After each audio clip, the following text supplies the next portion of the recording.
DayQuil Kids Berry from Vicks. DayQuil Kids is specially formulated to treat kids' most bothersome cold and cough symptoms quickly. And the best part is that DayQuil Kids Berry tastes really great. Aren't you supposed to be resting? Maybe. DayQuil Kids Berry. The Kids Berrylicious daytime congestion, coughing, stuffy head, stuffy nose, just for kids medicine. Safe for kids 6 years plus. Paid for by Wesley Financial Group. Do you find yourself stuck in a timeshare? Get the real facts about the timeshare industry and your options for cancellation. Chuck McDowell, founder of Wesley Financial Group, has put together a free information guide that reveals the secrets the timeshare industry doesn't want you to know, including the 5 ways to get rid of your timeshare. Call now and get this timeshare cancellation guide absolutely free. Call 800-909-4747. 800-909-4747. 800-909-4747. Hi, it's Floyd, the family man with the family plan. Outdated HVAC systems will drive up your electric bill, drain your wallet, and peace of mind. Save now at Goodfellas with no payments or interest till 2024. Got a 30% federal tax credit, up to $2,000 off qualifying heat pumps. Trust Goodfellas. We're locally owned with thousands of 5-star reviews. Good service, good prices, Goodfellas. Visit us at goodfellasac.com to schedule a no-cost estimate. At Grainger, we're for the ones who specialize in saving the day and for the ones who've mastered the art of keeping business moving. We offer industrial-grade supplies for every industry with same-day pickup and next-day delivery on most orders, all backed by real people ready to help. So you can get the right answers and products right when you need them. Call, clickgrainger.com, or just stop by. Grainger, for the ones who get it done. Cactus RV and Marine. Visit their original location on Romero north of Prince during I-10 construction or cactusrv.com. Live from the CNWT. From the what? Central Northwest Tucson, duh. It's DK on the Sports Tip with your host, David Kelly. Radio. Just when I thought I was out, they drug me back in. Featuring J.W. Madden. Don't tell me about flip-flops, man. I'm a native. And Cricket getting you home with traffic and weather. Camp on Melt Lemon, not in the left lane on the freeway. Here we go! And now, a man who has not one, but 3 first names, David Scott Kelly. Tied up at 73. Got to hold it for the last shot here. And Iowa's just got to let Kailyn Clark be Kailyn Clark. I have an idea of who it's going to, but it's just how is it going to happen? I think everyone in America knows who it's going to. Anticipation here. Davis, time winding down. Are they going to get the ball up in time? Clark for the win. Yeah! She does it time and time again, the 40-piece, and walks off with the W.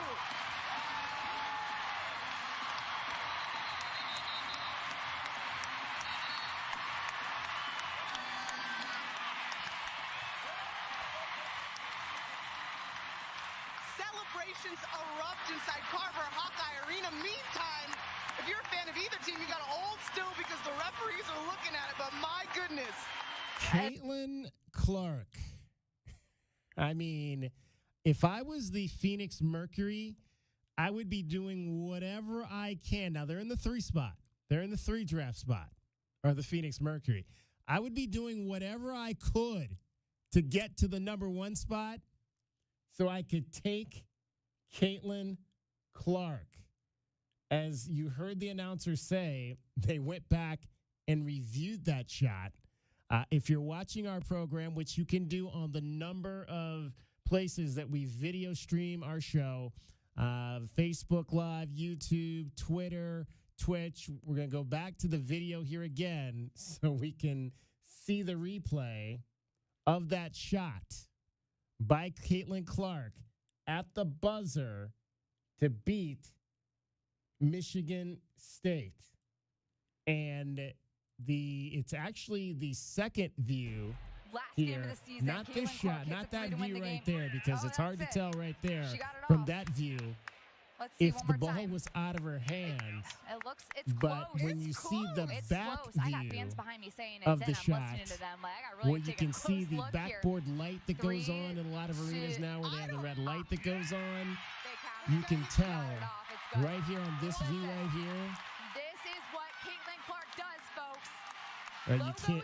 You couldn't see it on our video because it's cropped, but the red light goes on after the ball left her hand. Completely unbelievable shot by Kailyn Clark, who continues to wow not just women's college basketball, but basketball, college basketball, period, with the things that she's able to do on the court. 40 points in a 2-point win last night for Iowa over Michigan State. Let's hear from the queen of college basketball on that last-second buzzer beater. We practice those plays every single day in practice, and, that's what we run every single time, get handle the ball, let me kind of create with some space, and they contested it pretty well, honestly, so lucky it went down. Honestly, a close game. They played us really well. You got to give them credit, but proud of this group. Things didn't really go our way tonight, but just persevered and got through it, and you walk away with the win, and at the end of the day, nobody's really going to care what the score is as long as it's a win. Kailyn, it's Aaliyah here. 40 points, game winner. How do you stay so poised? They try to make it really hard for you attacking the basket, trying to deny you touches. How do you stay so poised? Yeah, I think I kind of struggled there. Got a little hot, got a little cold, especially to start this second half. I honestly subbed myself out of the game to get a quick breather. But, do you just come back? You got to let it go, and you got to respond. I think that's kind of where I've grown the most over the past 2 years. And, they play tough defense. They made tough shots. Whenever we went on a run, they responded. So I thought this group played with a lot of poise. We didn't do things exactly how we would have wanted to, but all we did was respond and got the win. And a big win it was for the Iowa Hawkeyes again.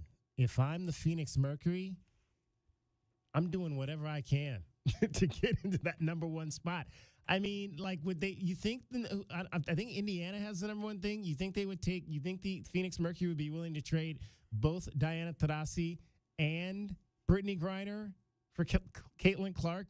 Do you make that? Do you make that trade, J-Dub, if you're a GM in the WNBA? I would, but I'll tell you one thing, DK. If I had to guess what's going to happen, I don't think she's going to leave college. Ooh, that's She's got one more year. Let me lay it out for you. Ready? That's true. She's from Des Moines, Iowa, right? Mm-hmm. She's playing for the University of Iowa. She's 4th all-time in scoring in women's basketball history, probably going to be number 1 by the end of this year. If this year doesn't end the way they want it to for the Hawkeyes like it did last year, she still has the COVID year of eligibility. She's a 4th-year senior.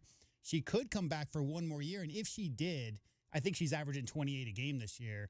Wouldn't she put that scoring record for women's college basketball so far out of reach that nobody could ever touch it? Not only that, she probably, in the NIL era, exactly, could probably make more money coming back for another year at Iowa than she could maybe. And I guess she's going to be the number 1 pick, so it would probably be close, but it might be worth it. That's what I meant. That's obviously the pretext of that is that she's playing in an era where she can earn money while in college. Yeah. She's currently about 340 points behind Kelsey Plum for first all-time in scoring in women's college basketball history. Impressive player. Impressive player, indeed. She reminds me, I've seen a lot of women's basketball over the years, but nobody's reminded me more of Steph, I think, than her, just because, her handle is so tight, but the way quickness that which she gets that shot off, and she can shoot it out to 30 feet, there's really nowhere on the court that you're safe. And there's very few players. Steph's, one of the only people that comes to mind who will consistently burn you from 25 feet out. And that last second shot there, what was that from? 27 feet? That was not. It was from the edge of the Hawkeye logo. She was not close to the 3-point line. She was probably closer to midcourt than she was 3-point line. And they kind of botched the offensive play, and she kind of just, the one girl bobbled it, almost lost it to the Michigan State defender. And they got it to her with and you could see right there, you saw the video. Literally like a 1/10 of a second, it's off her hand and nothing but the bottom of the net. The craziest thing to me in all this is Paige Beckers, right? Because when she came out of high school and in her first and second years at UConn, she was on pace, DK, to potentially being the greatest female college basketball player of all time. Obviously goes down with the injury. Everybody knows what happened in that Final Four, but she's kind of lost in the shuffle. She's in the same class.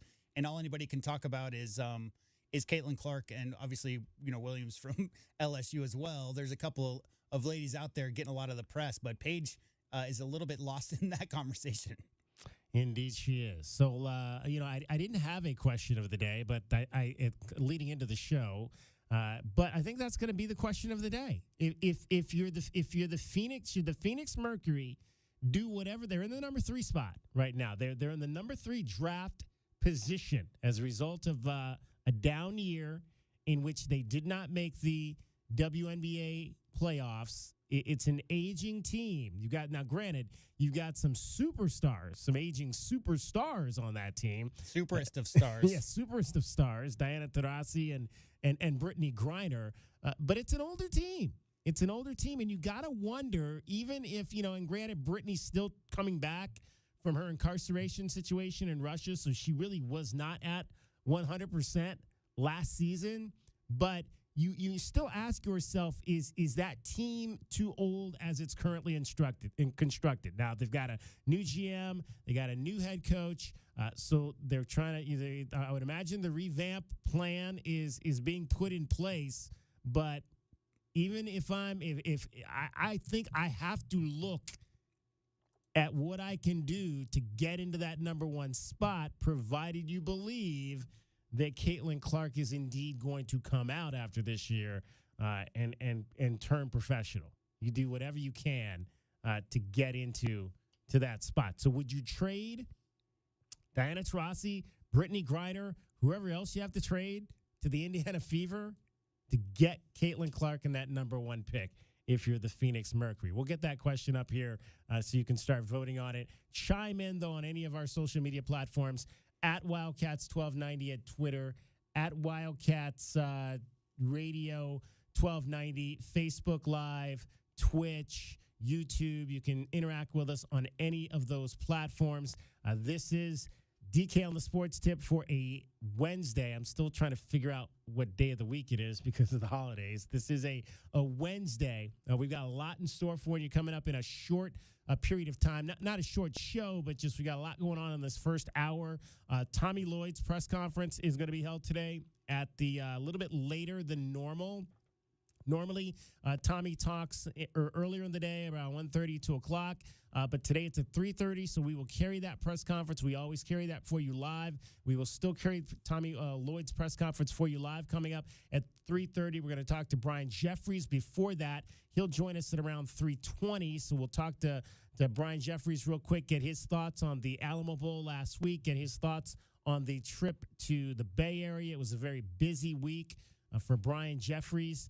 And so we'll get his thoughts on what happened with both football and basketball ahead of Tommy Lloyd's press conference. We got a chance to talk to Adia Barnes, speaking of women's basketball. It's just a busy hoops week here in Tucson. We've got men and women both at home, both taking on Colorado and Utah. Hugely important games for both programs. I mean, you got the Utah Utes and the Colorado Buffaloes on the women's side, who are two of the best teams in the conference coming in here.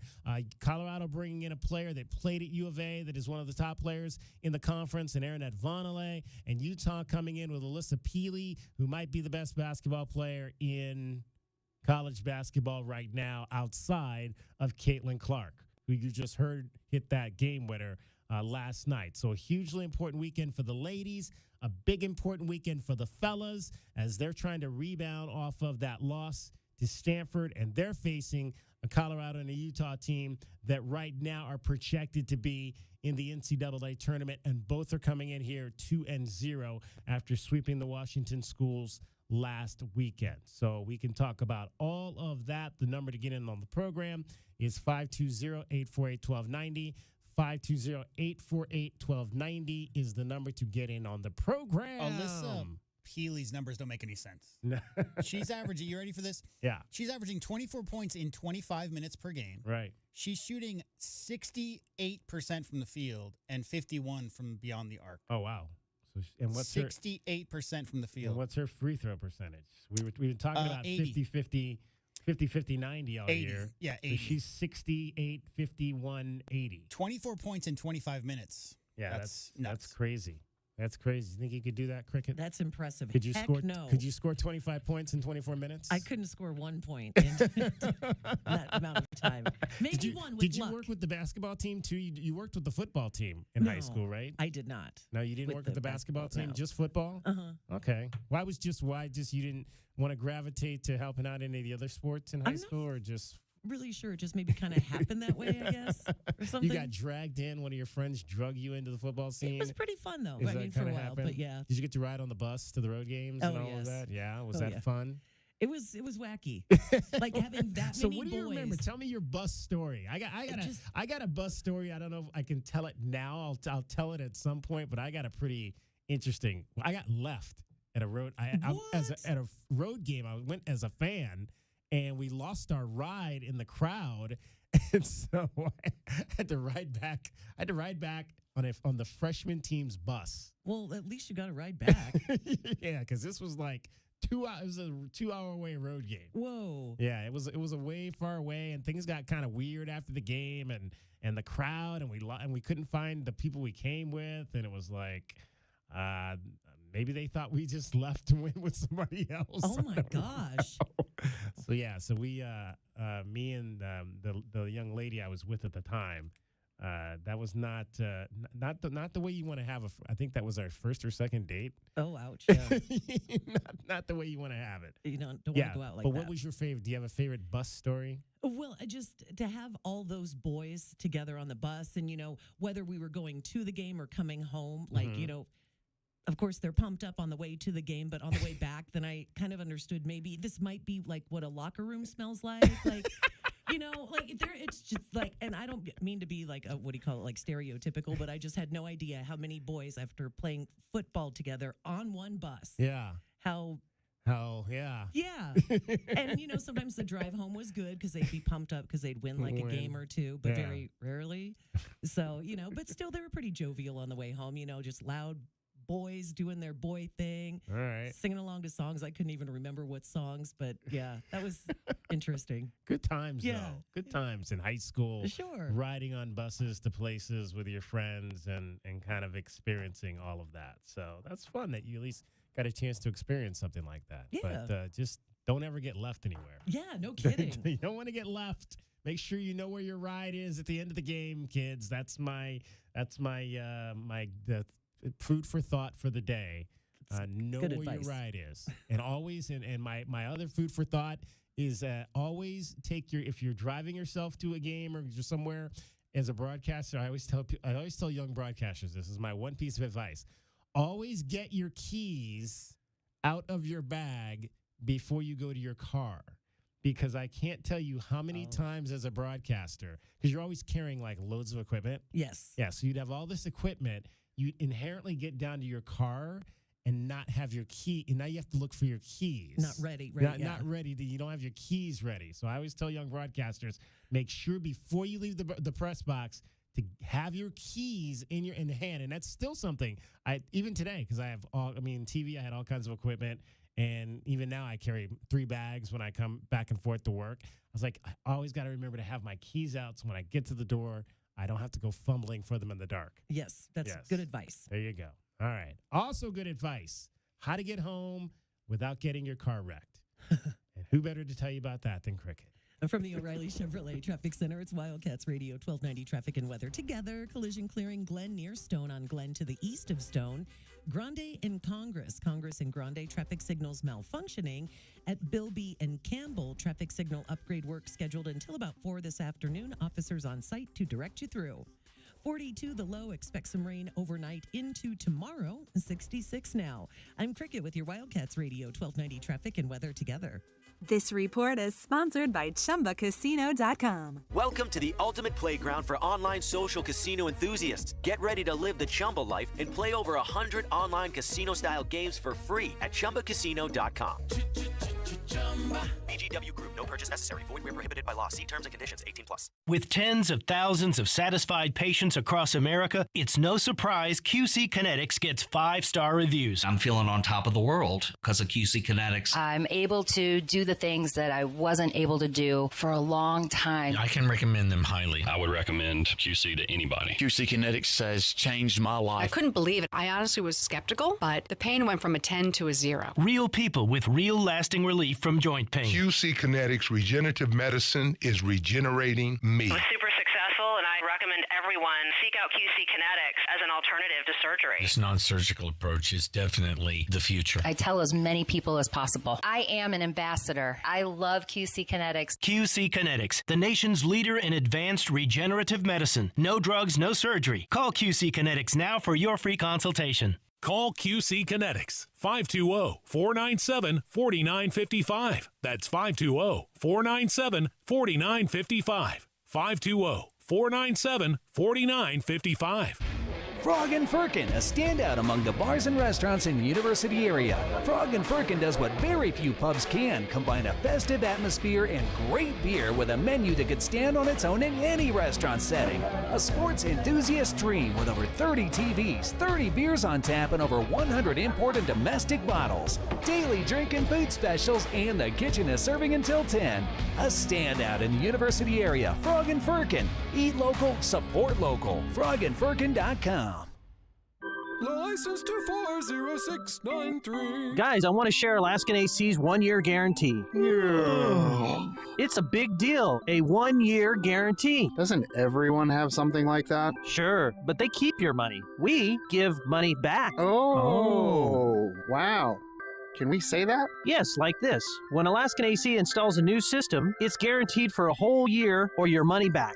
We'll either fix it to make it work, or we'll hand you back all of your money. This really makes other AC companies seem kinda lame? That's the word. Another polar bear promise. A whole year. If your AC system isn't performing like it should on day 363, we make it right or give you back all of your money right down to the penny. Call an Alaskan. No, call everyone else first. See if they'll put their money on the line. They won't, because at Alaskan AC, we believe if we can't satisfy you, we don't deserve your business. And that's a polar bear promise. Guaranteed.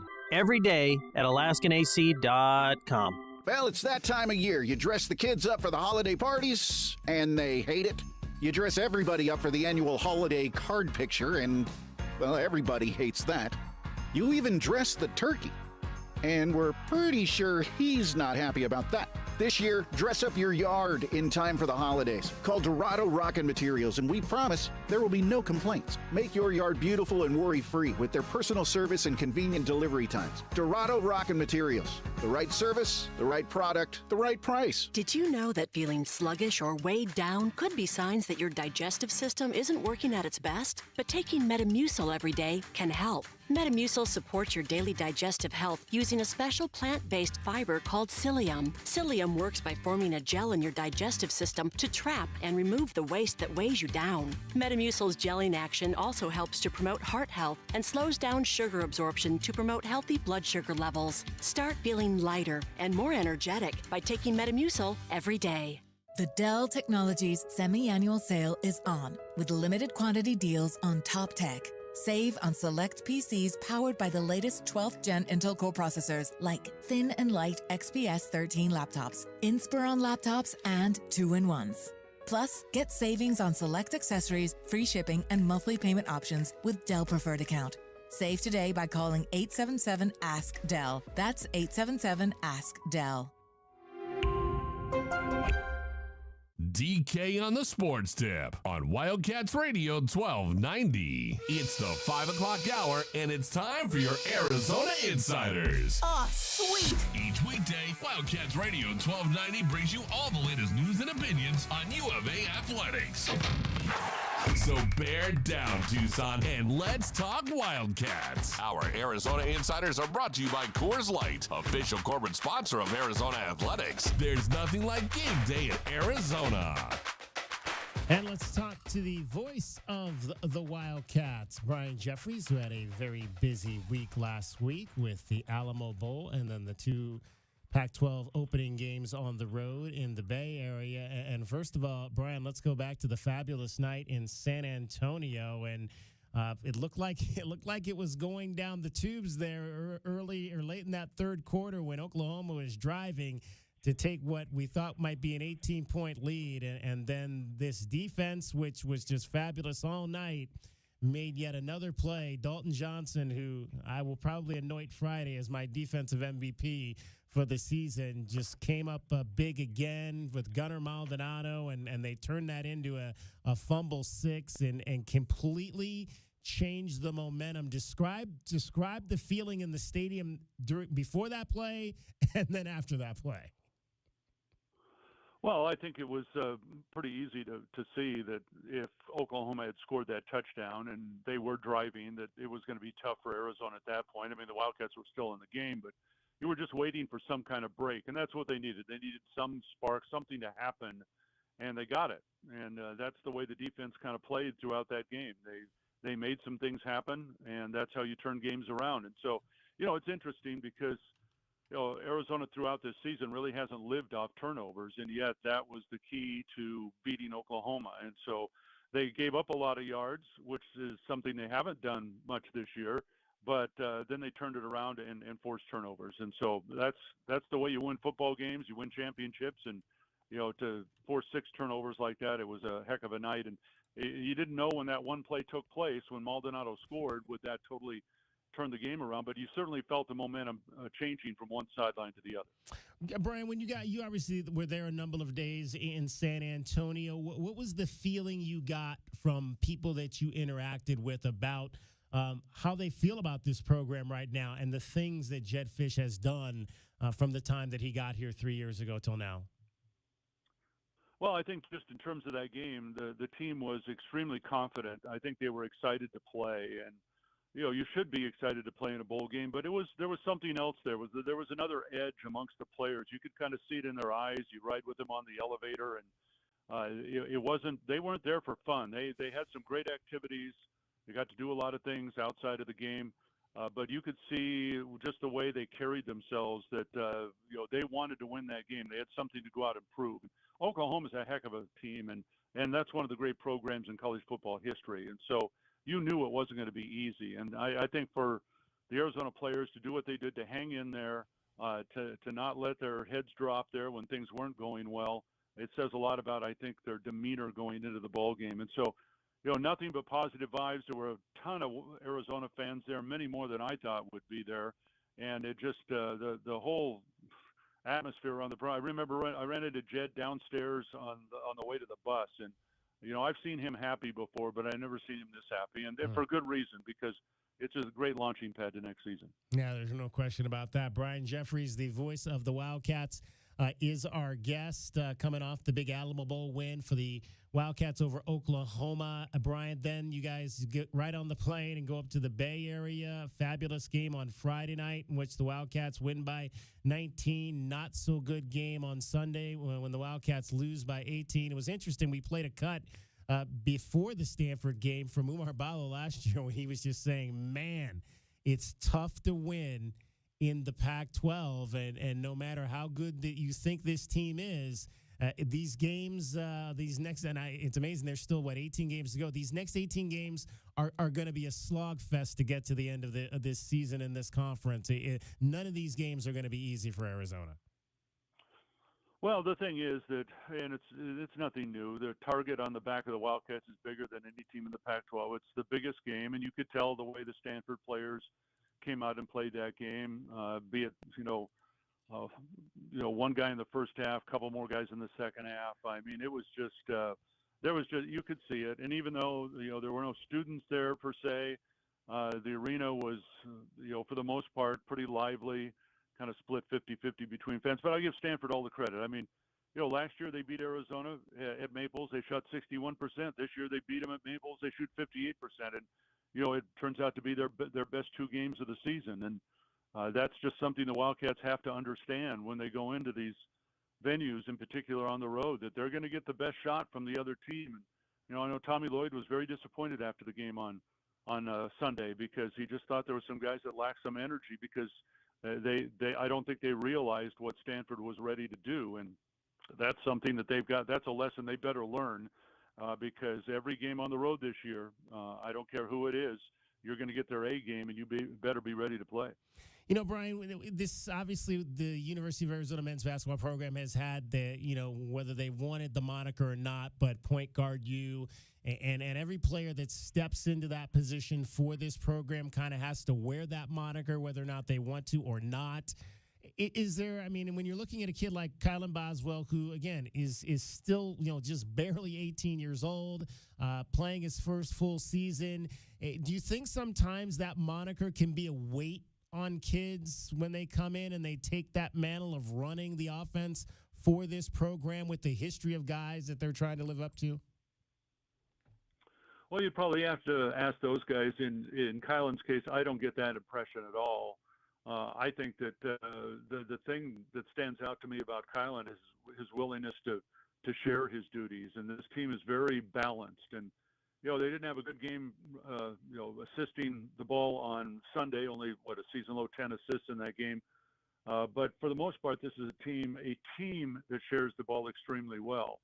And so, you can put that label on him as the point guard, but the way the makeup of this team, it really doesn't put the weight on his shoulders in order to carry everything as quote unquote the point guard. So I don't get that impression, at least from Kylan's viewpoint, that he's looking at it that way. I think that he enjoys playing with his teammates, and he has a lot of trust in them, and they have trust in him. And so just the way this team operates and moves the ball around, it's different from years past. The Tommy Lloyd system is different, where you don't have maybe that guy that's going to have 150 assists a year. You're going to have somebody out there that is going to help their teammates, and their teammates are going to help each other. And that's the way this team has been built the last couple of years when you take a look at their assists per game, and it's going to continue. All right, Brian Jeffries, he's got the call coming up this week. The Colorado Buffaloes tomorrow night and the Utah Utes on Saturday. Brian, we will be listening. Have a great weekend.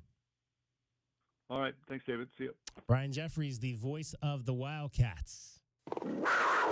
Thanks to Coors Light for bringing you today's Arizona Insiders on Wildcats Radio 1290. Coors Light, official corporate sponsors of Arizona Athletics. There's nothing like game day in Arizona.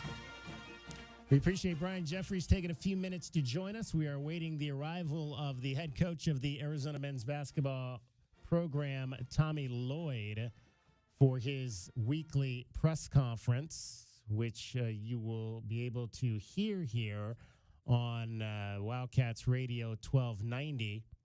And Tommy will obviously talk about the two games that are coming up, the Colorado Buffaloes and the Utah Utes. We mentioned they both swept their home weekend against the Washington schools this past weekend. And so they are both coming into this week with a record of 2-0 in conference play. And so the Wildcats a game behind right now. There are a number of teams that are undefeated in conference play, and the Wildcats are behind also the UCLA Bruins, who went on the road this past weekend up to the Oregon schools, and they were able to win both of their games against the Ducks and the Beavers. And so Oregon along with UCLA.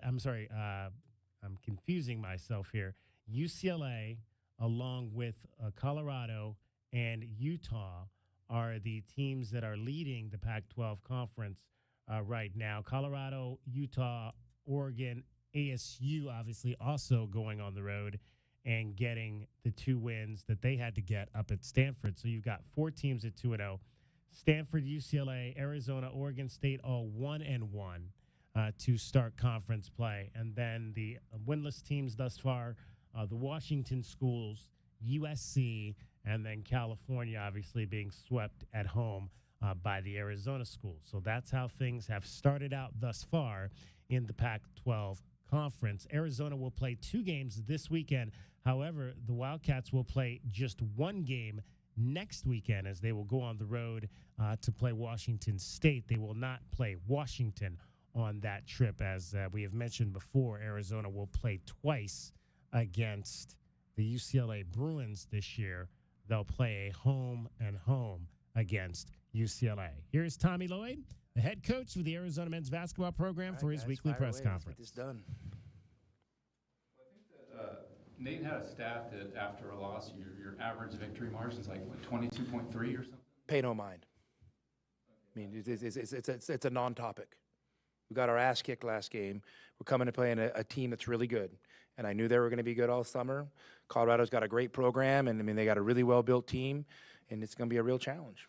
Well, do you find, though, is it a chance, especially when you have a few days like this, to guys really lock in maybe a little bit more after a game like that? I mean, Bruce, if you don't try to lock in more, I don't know what to tell you. I mean, I hope so. I mean, I don't got any magic potion. I just know we didn't play well last weekend against a team that did play really well, and we've moved on, and we're obviously, I don't know, do we dress things, whatever. We had like a normal week of preparation, and we've lost games before, and I'm sure we'll lose them again, and we just know we're prepared to play a really good Colorado team in a big game.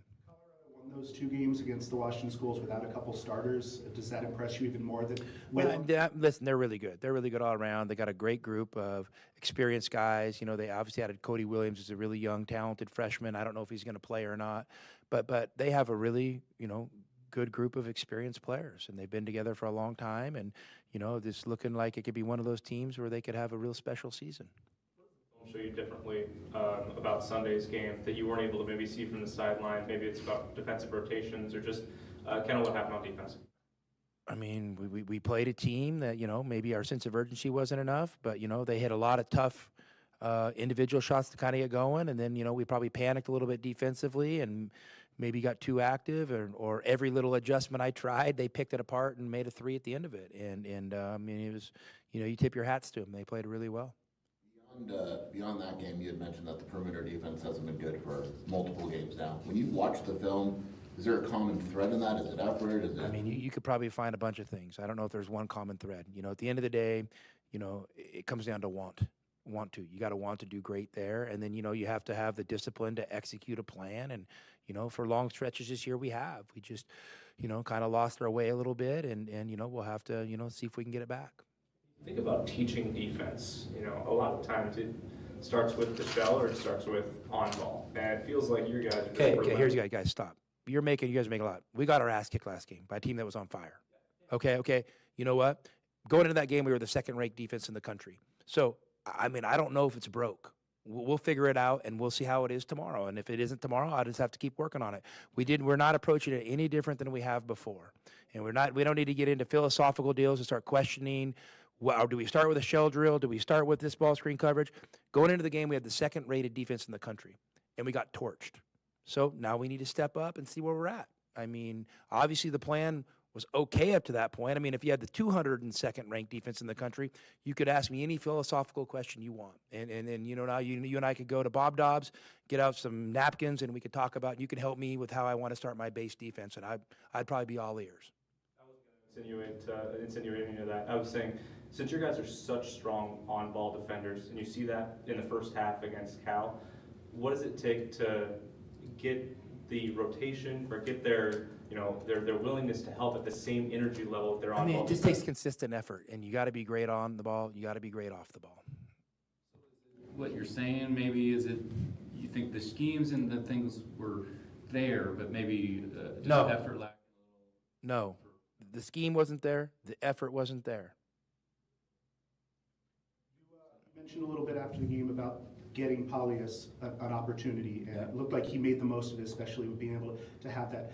You haven't really had a big man like that stretches the floor and shoots the three as well in the previous 2 years. What does that do in terms of changing the offense? Well, Polyus he's an interesting player. He's got some real strengths and he's got some weaknesses that he's got to address if he wants to be a great all around player. And he's young. So we'll see over time how he develops, but there's no doubt he has a real talent. He has some real strengths, and we'll see, if we can tap into those strengths. When you have a player, Kailyn's been struggling a little bit. How do you kind of handle that? Do you just say it's part of the deal? It's your guys' place, dirtbags. It's part of growing up. You just hang with them. You hang with them, and you help them, and you love them. You mentioned that nothing's guaranteed to the starters. That So a lot of the rotation, or some of the rotation players are getting some more action. How have you seen them respond this week in practice? I mean, yeah, practices were fine this week. Our practice was fine, and you would, hopefully they would be after what we just went through. So, but guys, I know you guys haven't had a chance to talk to me, and you guys are like picking at the scab a little bit. We've moved on. We're 100% focused on Colorado. I have not said one thing about Stanford in 48 hours. You guys can scheme about all you want. I have to move on. Our team has to move on, and we got a really good team. If we would have won by 20 or lost by 20, tomorrow's game is going to be hard. So that's 100% where my focus is. What is it about Colorado that makes them so good? They got really good players, and they got a good scheme, and they're experienced. They've been together, and that they're a team that's kind of been building to this. You could see it building for a couple years. They've added some really good pieces to a good core, and they got good depth. They got good guard play. They got good bigs. They're just an impressive outfit. To me, they look like one of the stronger teams in the country, and I felt like that going in the offseason too. You look at KJ Simpson last year versus this year. Why do you think he's made such a big jump? He just continues to get better. He just continues to get better. He's a dynamic guard. He can run their offense. He can play with great pace. He can score. He can pass. And you could just see he has a supreme confidence about him. He's a really good player. You guys had a great sorry. Go on. He said he had a really good conversation with you at media day. I didn't know what that relationship's been like, because it was kind of. Listen, that was so fast, and it was. Listen, it was probably a lot. Things were probably a lot more. He was probably a lot more focused on his situation. I was focused on a lot bigger situation, and he's a really good player. And you know what? He obviously made a great choice for himself, and I'm really happy for him. I'm really happy for Colorado. We've been fine. The last couple years, and it just looked a situation where it kind of worked out for both. But it was never anything where I didn't think KJ Simpson was a really good player. It's just hard. You get a job, the kid signs with another staff. That's a tricky situation for a lot of people to work out, and then you have to rebuild a whole roster. Things happen fast, and he picked a perfect place for him, and he's a perfect player for them, and he's playing really well. What do you make of Eddie Lampkin, and are there any advantages of a guy like Umar going against him 2 years ago? Eddie Lampkin's a really good basketball player. We saw the best of Eddie Lampkin. He had a 20-point, 20-rebound double-double against us in the NCAA tournament. He's a really good basketball player. He plays with great energy. He's got a great feel for the game. He's impressive. He's an impressive player. Murph said you're going to assume that De Silva and Williams play. But if De Silva doesn't play because of what he does, so many different things, does that make them different? Do you kind of have to prepare for that too? They have really good players, I think whoever they roll out there, they're going to be really comfortable and they're going to be really good. And obviously De Silva's a dynamic player. He's really experienced now. He's playing well inside. He's playing well outside. So, I'm sure their preference would be to have him, but whether they have him or not, or whether he's at 100% or not, they're still going to be a really good team. So we're preparing the same way. We don't have 2 sheets of preparation, with De Silva and without De Silva plan. So just a really good player, and whoever they plug in there is going to be a really good player. You guys had a great home atmosphere in Phoenix, but you haven't played here in McHale in a month. What's it going to be like having a 2-game weekend here? It's going to be awesome. Hey, the scheduling kind of broke how it broke, and you never want to be away from home that long. It's going to be good to be back home, and I think we need a little home cooking. But hey, I have no regrets for the schedule we're played, and it's just kind of a tough hop when you play a tough December schedule and you end up with your first 2 conference games on the road, and but that's also a great opportunity to go win them. You go win 2 road games right away, and you kind of put yourself in good position. You don't, you're probably right where you should be. So, I'm comfortable with where we're at, and we just got to have a great effort tomorrow. One more question. Did you guys take Monday off? You don't have to, right? Because you're not in school, or did you go? I can't remember. What does it matter if we did or didn't, Bruce? We got a really hard game. Bruce, do you think we took Monday off after the way we played on a Sunday? Okay, there we go. We of course we came in, and we might not have ran him into the ground, but of course, we got to get better. We're like everybody else. We got to get better. Jason, last one. Are you the type of coach where do you ever just throw out the film, just say we played like crap, let's move on to the next game? Or I don't think you throw. I don't make too much of it.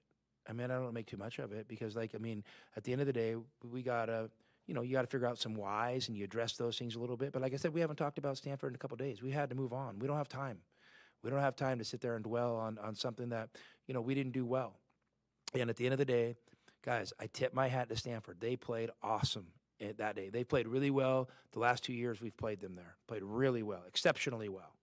I mean, so well to the point, like, sometimes I'm like, how's their record not better?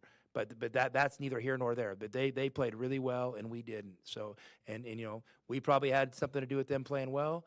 They probably, had something to do with us not playing well. And it's just kind of how it went that day. So I'm excited for tomorrow. I'm looking for a great effort from our guys, and win or lose, we're gonna keep plugging away. Thanks, guys. All right, that's the head coach of your Arizona Wildcats, a feisty Tommy Lloyd, meeting with the Tucson, Southern Arizona media today ahead of the weekend against the Rocky Mountain Schools. We'll get into all Would of you that. have asked a question about Stanford if you weren't doing a live radio show right now? Would you, and you were in the press room? Would I have asked a question about? Well, hell yeah. I wouldn't, maybe not necessarily a question about Stanford, but just questions about things that are happening as a result of what we saw. Sure. Like I would have asked him, and that's one of the things that stinks about these press conferences being a little bit later, not being able to be there, because I want to take some of the stuff that we've talked about into those press conferences and ask those questions about what Kelvin said about, can is there a plan maybe to try to get out past the 3-point line and defend the shot a little bit better? Those types of things that maybe resulted not only from that game, but have resulted from a number of the things that we've seen over the course of the last 3 games and the struggles we've seen them have with defending the 3-point line. So, not necessarily about Stanford, but stuff that's a result of the games that have led up to what we're going to see. Fair, very fair. Yeah, absolutely. All right, we will have much more coming up. We can dive into that. We'll hear from you. What did you think about what you heard from Tommy Lloyd? 520-848-1290 is the number to get on the program. It's DK on the Sports Tip. You're listening to Wildcats Radio 1290. From the O'Reilly Chevrolet Traffic Center, it's Wildcats Radio 1290 traffic and weather together. Some backups on eastbound Grant Road approaching Columbus due to some construction restrictions. You might save time using Pima instead. Signals malfunctioning at Grande and Congress. Collision clearing Glen east of Stone. And weather-wise, we do have a really good chance of rain overnight tonight into tomorrow with 42 the low, 66 now. I'm Cricket with your Wildcats Radio 1290 traffic and weather together. This report is sponsored by Progressive Insurance. Progressive Insurance is making it easy to save money. When you bundle your auto policy with home, condo, or renters, you'll earn a multi-policy discount. Easy to bundle, easy to save. Visit Progressive.com. That's Progressive.com. There are times when you just want a new truck, and times when you just need a new truck. So if either of those times are right now, O'Reilly has the time for you. O'Reilly Chevrolet. License to 40693. Guys, I want to share Alaskan AC's 1-year guarantee. Yeah. It's a big deal, a 1-year guarantee. Doesn't everyone have something like that? Sure, but they keep your money. We give money back. Oh. Wow. Can we say that? Yes, like this. When Alaskan AC installs a new system, it's guaranteed for a whole year or your money back. We'll either fix it to make it work, or we'll hand you back all of your money. This really makes other AC companies seem kinda lame? That's the word. Another polar bear promise. A whole year. If your AC system isn't performing like it should on day 363, we make it right or give you back all of your money right down to the penny. Call an Alaskan. No, call everyone else first. See if they'll put their money on the line. They won't, because at Alaskan AC, we believe if we can't satisfy you, we don't deserve your business. And that's a polar bear promise. Guaranteed. Every day at AlaskanAC.com. You want to protect her. You'll give anything to make sure nothing harms her. Every minute together makes unforgettable memories. Except that time you parked her under that tree and... Oh, come on, man. Really? Sorry, we'll never speak of it again. But remember who came to her rescue? Recon Auto Detailing. Arizona's premier auto detailing company comes directly to you. We'll make your masterpiece shine like it should, and with a monthly maintenance package, we'll keep it that way. Recon Auto Detailing. Online at recondetail.com. My brother-in-law died suddenly, and now my sister and her kids have to sell their home. That's why I told my husband we could not put off getting life insurance any longer. An agent offered us a 10-year, $500,000 policy for nearly $50 a month. Then we called SelectQuote. SelectQuote found us identical coverage for only $19 a month, a savings of $369 a year. Whether you need a $500,000 policy or a $5 million policy, SelectQuote could save you more than 50% on term life insurance. For your free quote, call SelectQuote at 1-800-659-8080. That's 1-800-659-8080. Or go to SelectQuote.com. 1-800-659-8080. That's 1-800-659-8080. SelectQuote. We shop. You save. Full details on example policies at selectquote.com/commercials. Well, it's that time of year. You dress the kids up for the holiday parties, and they hate it. You dress everybody up for the annual holiday card picture, and, well, everybody hates that. You even dress the turkey, and we're pretty sure he's not happy about that. This year, dress up your yard in time for the holidays. Call Dorado Rockin' Materials, and we promise there will be no complaints. Make your yard beautiful and worry-free with their personal service and convenient delivery times. Dorado Rockin' Materials. The right service, the right product, the right price. Can't get enough of your Arizona Wildcats? Make sure to stop by Taco Bell in the spring for a meet and greet opportunity with some of your Arizona men's basketball players at Taco Bell. Pick up your favorite Taco Bell combo and live Moss with an autograph or photo from Kylan Boswell and Keyshawn Johnson. Taco Bell, locally owned and operated and proud partner of Arizona Athletics. Bear down and live Moss.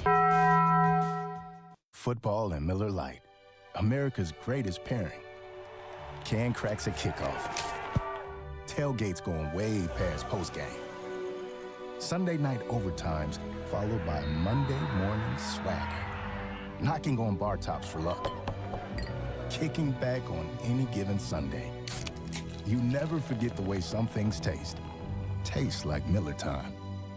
Celebrate responsibly. 2023 Miller Brewing Company, Milwaukee, Wisconsin. Finding great candidates to hire can be like, well, trying to find a needle in a haystack, but not with ZipRecruiter. Its powerful technology actively finds and invites qualified candidates to apply to your job. So while other companies might deliver a lot of hay, ZipRecruiter finds you the needle in the haystack. See why 4 out of 5 employers who post a job on ZipRecruiter get a quality candidate within the first day. Try ZipRecruiter for free at ZipRecruiter.com/free. That's ZipRecruiter.com/free.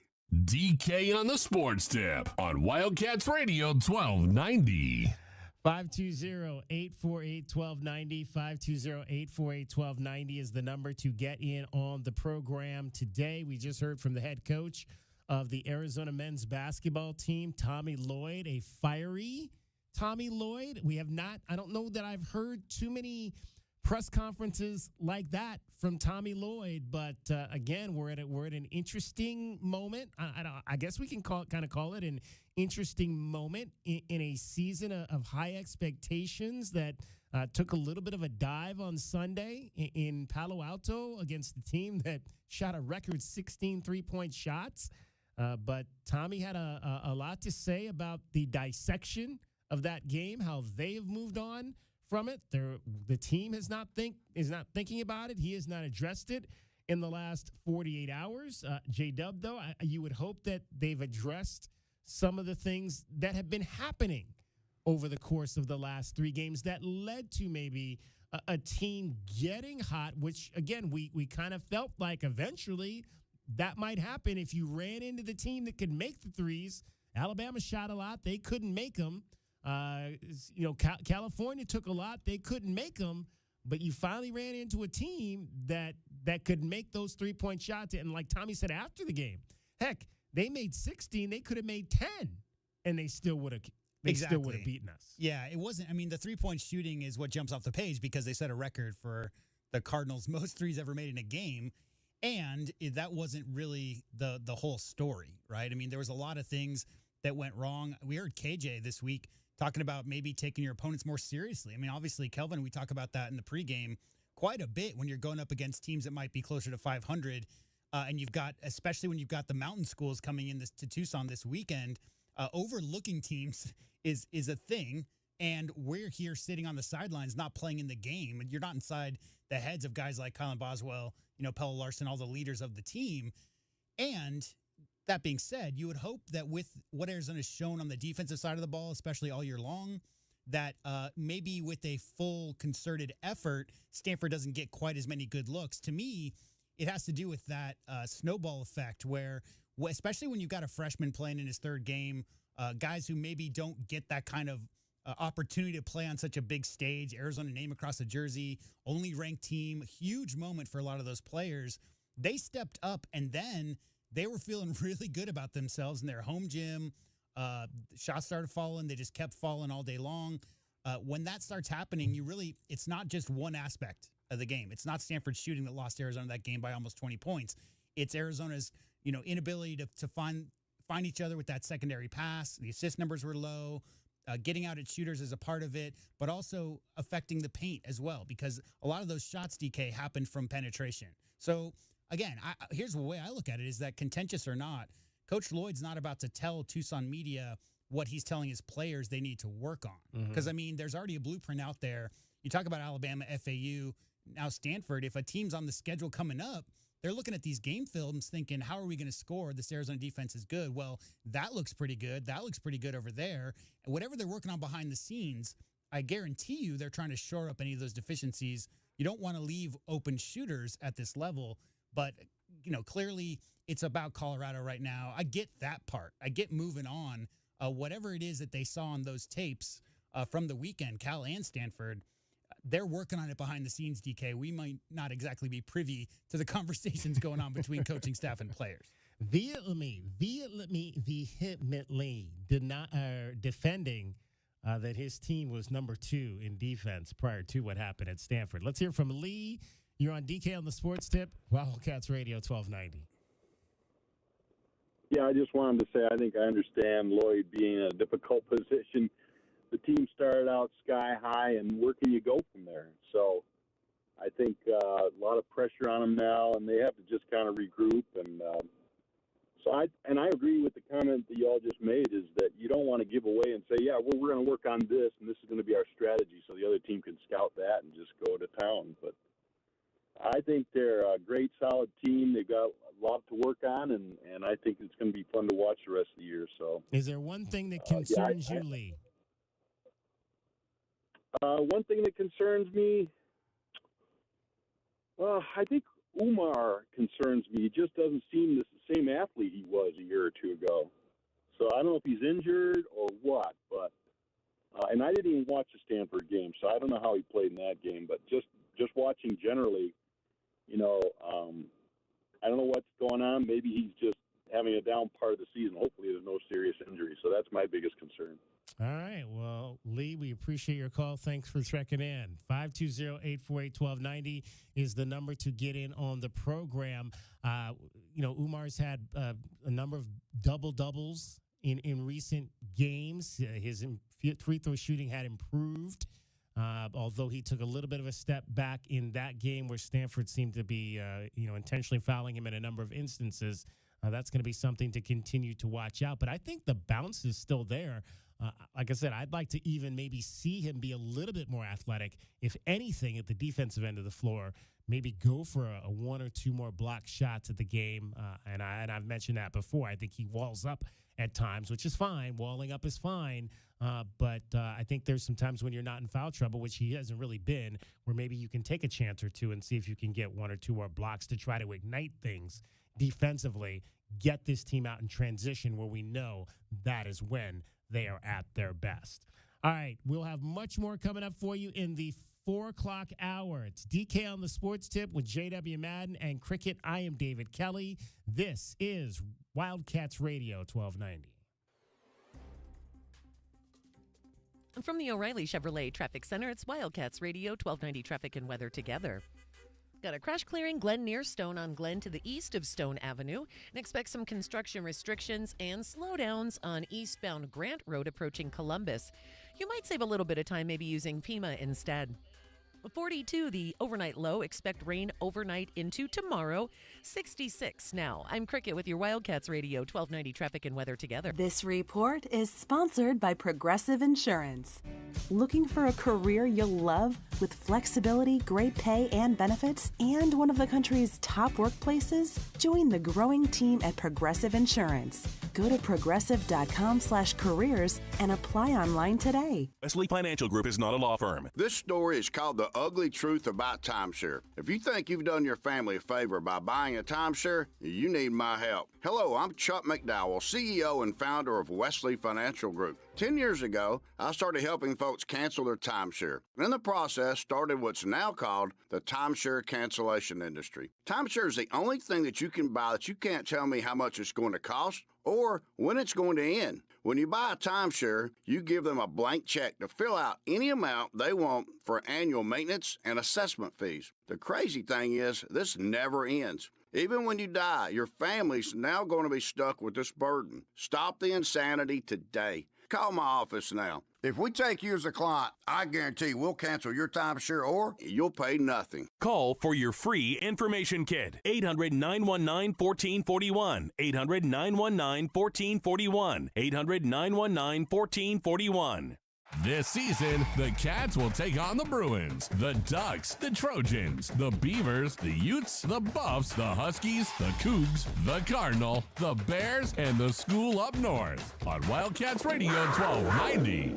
Hey, Eugene, what's with the giant pile of scratcher tickets? Just my next greatest idea ever. Playing the lottery? That's right, Doug. With all my winnings, I can enroll in the UberTube car repair classes and finally fix your car right. No more disasters, Doug. Your luck is about to change. Well, then keep on scratching, Eugene. Good luck, Eugene. But if you need a sure thing in automotive repair or for your next set of tires, check out Jack Furrier Tire and Auto Care. You know, we've guaranteed our tires in every auto repair since 1960. With more than 35 Top Shop awards and our Partners Network 3-year nationwide warranty, you can count on Jack Furrier Tire and Auto Care. And check out this month's special savings. Pay with your Jack Furrier Tire and Auto Care card and get $66 back. And check out the full page of promotions, discounts, and coupons at jackfurriers.com. So call ahead, make an appointment online, or just stop by any of our 14 area locations. Jack Furrier Tire and Auto Care, since 1960, here to get you there.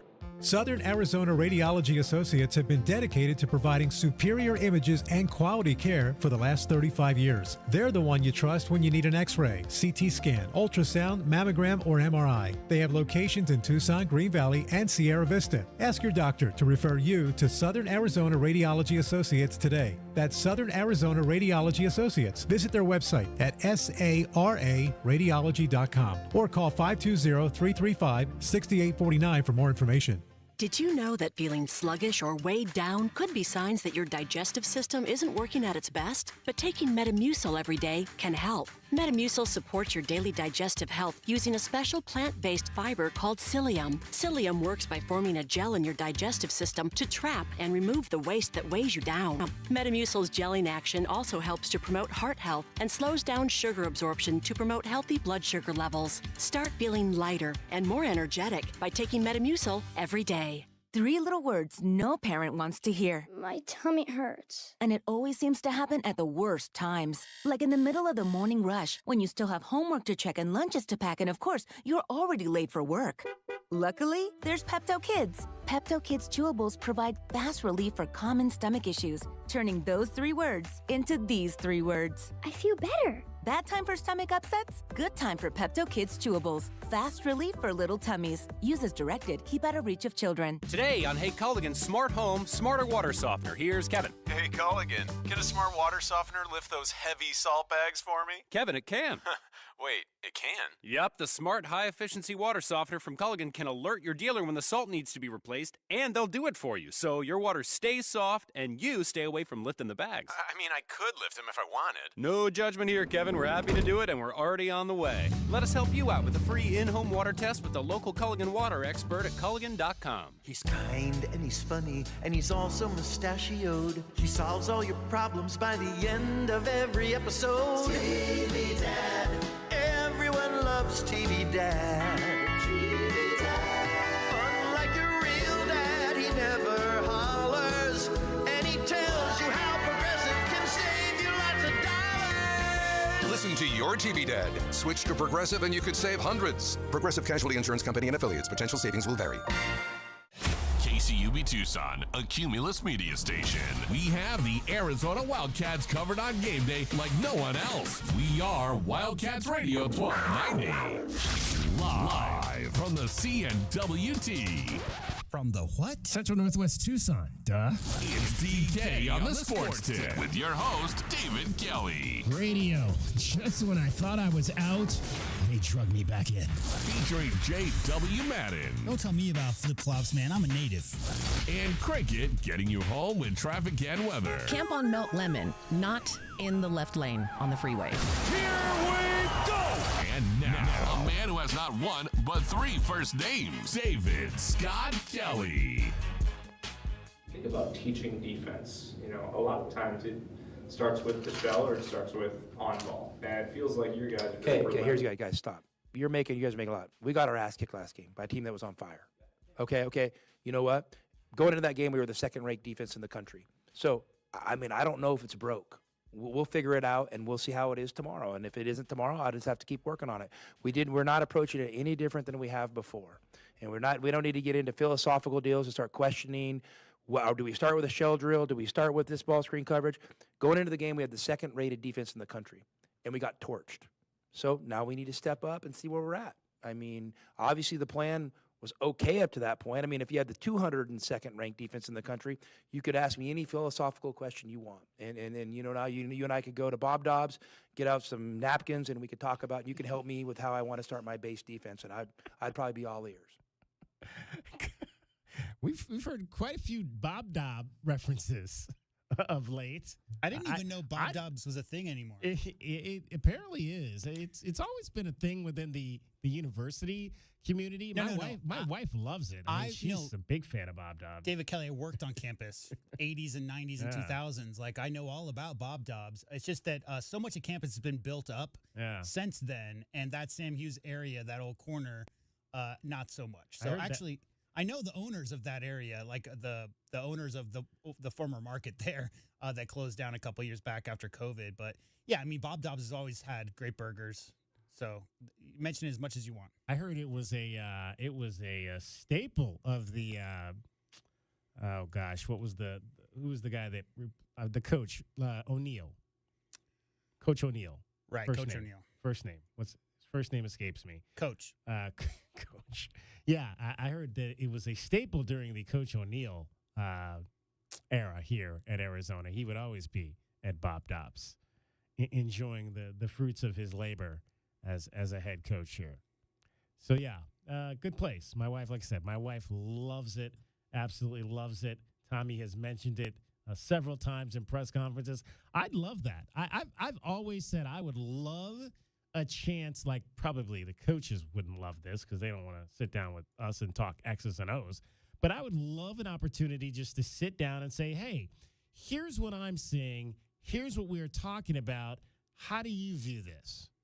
You know, kind of an X's and O's session. I always would have loved to have done that with Rich Rodriguez when he was here, with any of the football coaches. Like, here's how we're breaking it down. Here's what we're seeing. And it's even interesting because in Jed Fish's first season, he would actually, like, sometimes I would say, well, here's how I saw this play. I'd ask him a question, and he would say, well, here's what actually happened. And I remember one instance in particular where Jordan McLeod got sacked on a play that it looked like I think it was Tanner McLaughlin. It might have been Tanner McLaughlin or one of the other tight ends that was on the team, missed the block.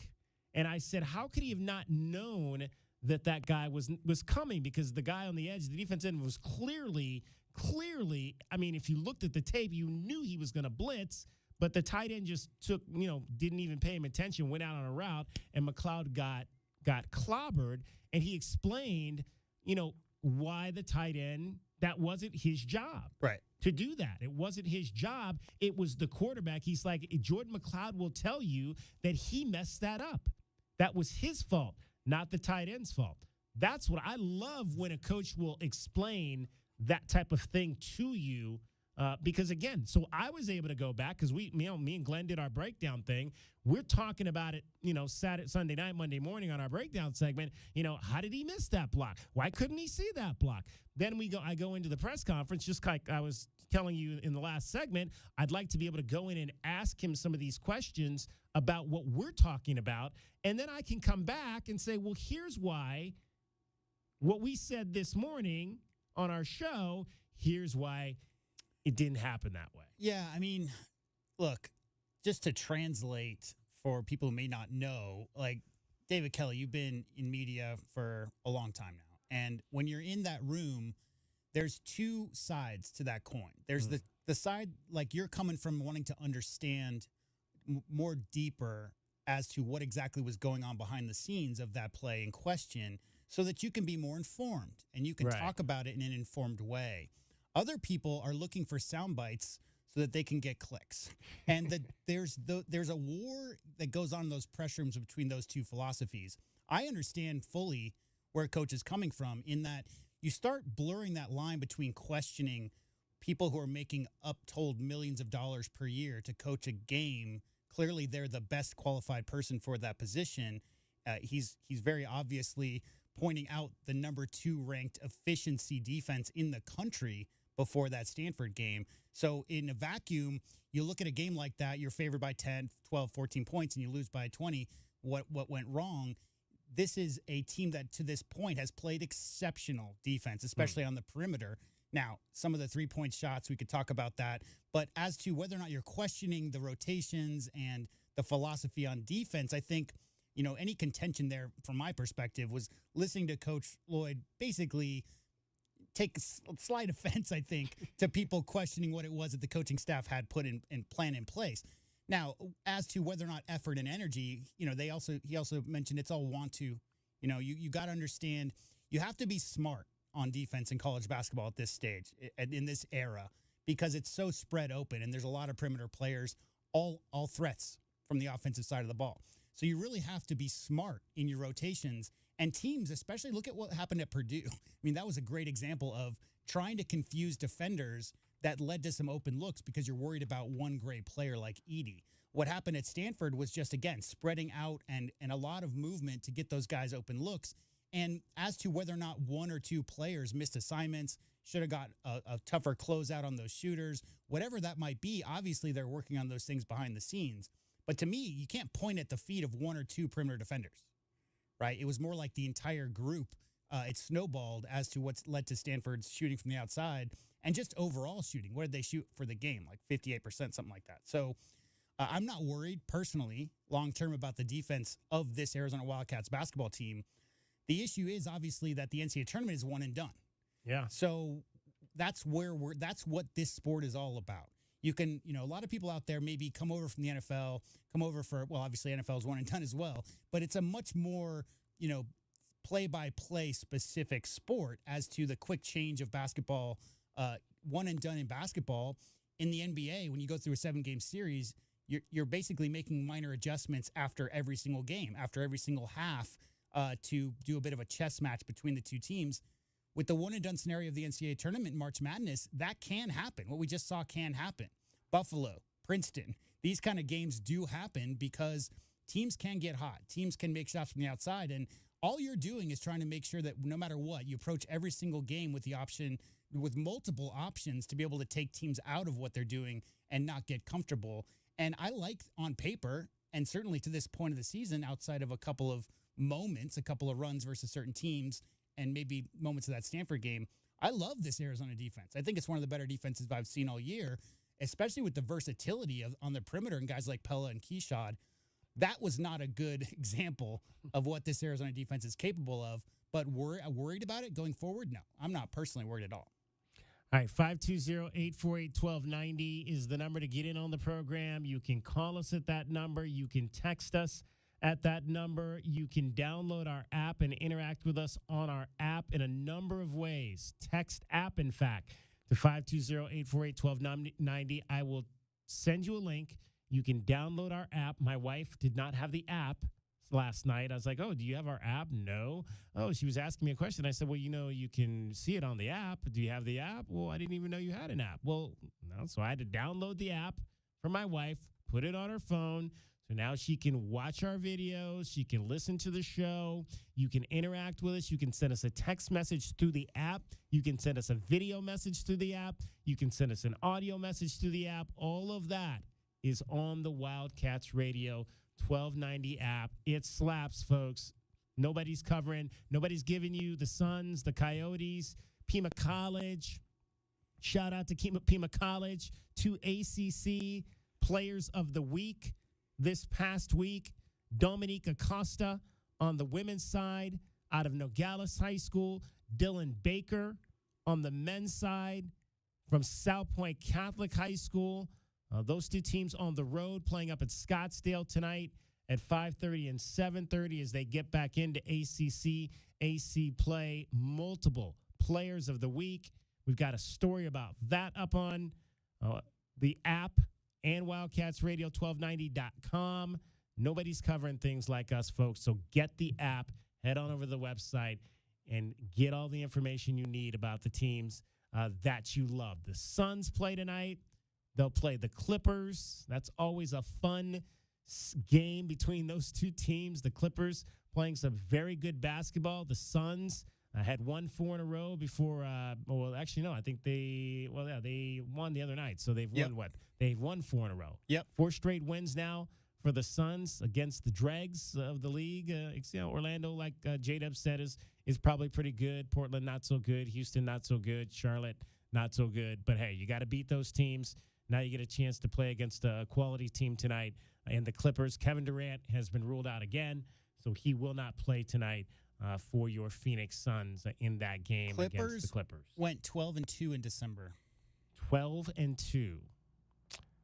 Pretty good. Are we buying into the Clippers, though? Yes, for sure. I think, Fat Boy Slim out there from that school up north, he always plays himself into shape. And this year, what did he come in during, like, the 24th game of the year? That would be James Harden, for those of you that don't know who he's talking about. That guy, he's just a menace. I don't like that style. I hate ISO ball, and that's all Harden really does. But in that system, look, here's the thing. Paul George and Kawhi Leonard are the two guys that make that team go. Yeah. And Kawhi has, quietly been playing a lot of games this year. He's used to, he normally plays about half the games a season, if that. He's playing quite a few games right now. I think he's the number 1 most efficient offensive player in the entire NBA. So when you talk about having guys like Kawhi and Paul George, both great scorers to begin with, and then you add a guy like James Harden, that little sidestep three-pointer, if he's got that stroke going, and he's really doing that Harden thing, they become really difficult. They also picked up some rebounding at the end of November, which is a Tice is who they picked up at the end of November. He's made a big difference. So Clippers are legit. I don't know, you got a lot of aging superstars on that team. So deep runs into the playoffs, we'll kind of see how their health is at the end of the year. But right now, we talked about the Suns being the most potent offense with adding Beal to Booker and KD, 3 incredibly solid scorers. If Westbrook's not that guy he once was, but Paul George and Kawhi Leonard are certainly still playing, at the height of their careers, and both of them coming off of huge injuries at one point in their career, not quite as fast as they were 10 years ago, but still very capable scorers. And you add slim down Harden to that mix, and that's a tough team to match up with. All right, we'll see what happens tonight in that ball game for the Suns. When we come back, we let off the show talking women's basketball because Kailyn Clark hit a buzzer-beating shot last night for the Iowa Hawkeyes to beat the Michigan State Spartans in the Big Ten. And something else happened that was kind of strange in women's basketball last night, and we're going to talk about that and also how it equates to a not-so-pleasant trend that I've been noticing on the girls' high school basketball scene as well. It's DK on the Sports Tip, JW Madden, Cricket, getting you home every 20 minutes on the 5s with your traffic. From the O'Reilly Chevrolet Traffic Center, this is your Wildcats Radio 1290 traffic and weather together. Eastbound Grant Road as you approach Columbus. Expect some construction restrictions, possible rush hour slowdowns eastbound Grant approaching Columbus, and you might save a little time, maybe using Pima instead. Our overnight low 42. Expect rain overnight into tomorrow. It's 66 now. I'm Cricket with your Wildcats Radio 1290 traffic and weather together. This report is sponsored by Progressive Insurance. At Progressive, they're making things even easier. They'll help you bundle your home and car insurance together so you can save on both. Learn more at progressive.com or 1-800-PROGRESSIVE. That's progressive.com or 1-800-PROGRESSIve. Football and Miller Lite. America's greatest pairing. Can cracks at kickoff. Tailgates going way past postgame. Sunday night overtimes followed by Monday morning swagger. Knocking on bar tops for luck. Kicking back on any given Sunday. You never forget the way some things taste. Tastes like Miller time. Celebrate responsibly. 2023 Miller Brewing Company, Milwaukee, Wisconsin. For the ones who get it done, the most important part is the one you need now, and the best partner is the one who can deliver. That's why millions of maintenance and repair pros trust Grainger, because we have professional-grade supplies for every industry, even hard-to-find products. And we have same-day pickup and next-day delivery on most orders. But most importantly, we have an unwavering commitment to help keep you up and running. Call, click Grainger.com, or just stop by. Grainger, for the ones who get it done. Coach Tommy Lloyd here. Right Way Heating, Cooling, and Plumbing is the ultimate team when it comes to your home's comfort. Thinking about replacing your heating and air system? It's free furnace season at Right Way. These are some of the slowest months of the year. We have equipment in stock and our crews are available. And to spark business, we're including an 80% furnace absolutely free with the purchase of an air conditioning system. And if that's not enough, we'll include a Wi-Fi thermostat, 10-year parts and labor warranty, plus we have zero interest financing available. Call or text 520-200-2422 today or visit rightwayac.com. Wildcat fans, join head coach Adia Barnes and the Arizona women's basketball team in McHale Center this season. Single game tickets start as low as $17 and are available for purchase now. You won't want to miss the fierce competition coming to Arizona. Tickets are available at ArizonaWildcats.com/WBK. Arizona women's basketball. Let's pack McHale Center. Hey, Eugene, what's with the giant pile of scratcher tickets? Just my next greatest idea ever. Playing the lottery? That's right, Doug. With all my winnings, I could enroll in the UberTube car repair classes and finally fix your car right. No more disasters, Doug. Your luck is about to change. Well, then keep on scratching, Eugene. Good luck, Eugene. But if you need a sure thing in automotive repair or for your next set of tires, check out Jack Furrier Tire and Auto Care. You know, we've guaranteed our tires in every auto repair since 1960. With more than 35 Top Shop awards and our Partners Network 3-year nationwide warranty, you can count on Jack Furrier Tire and Auto Care. And check out this month's special savings. Pay with your Jack Furrier Tire and Auto Care card and get $66 back. And check out the full page of promotions, discounts, and coupons at jackfurriers.com. So call ahead, make an appointment online, or just stop by any of our 14 area locations. Jack Furrier Tire and Auto Care, since 1960, here to get you there.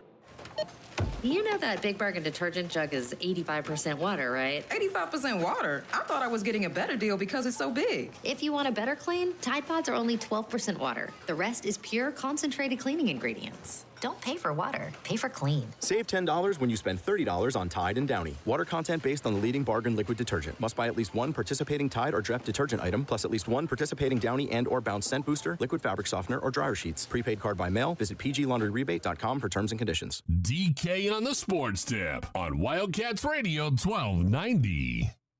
Got to hold it for the last shot here. And Iowa's just got to let Kailyn Clark be Kailyn Clark.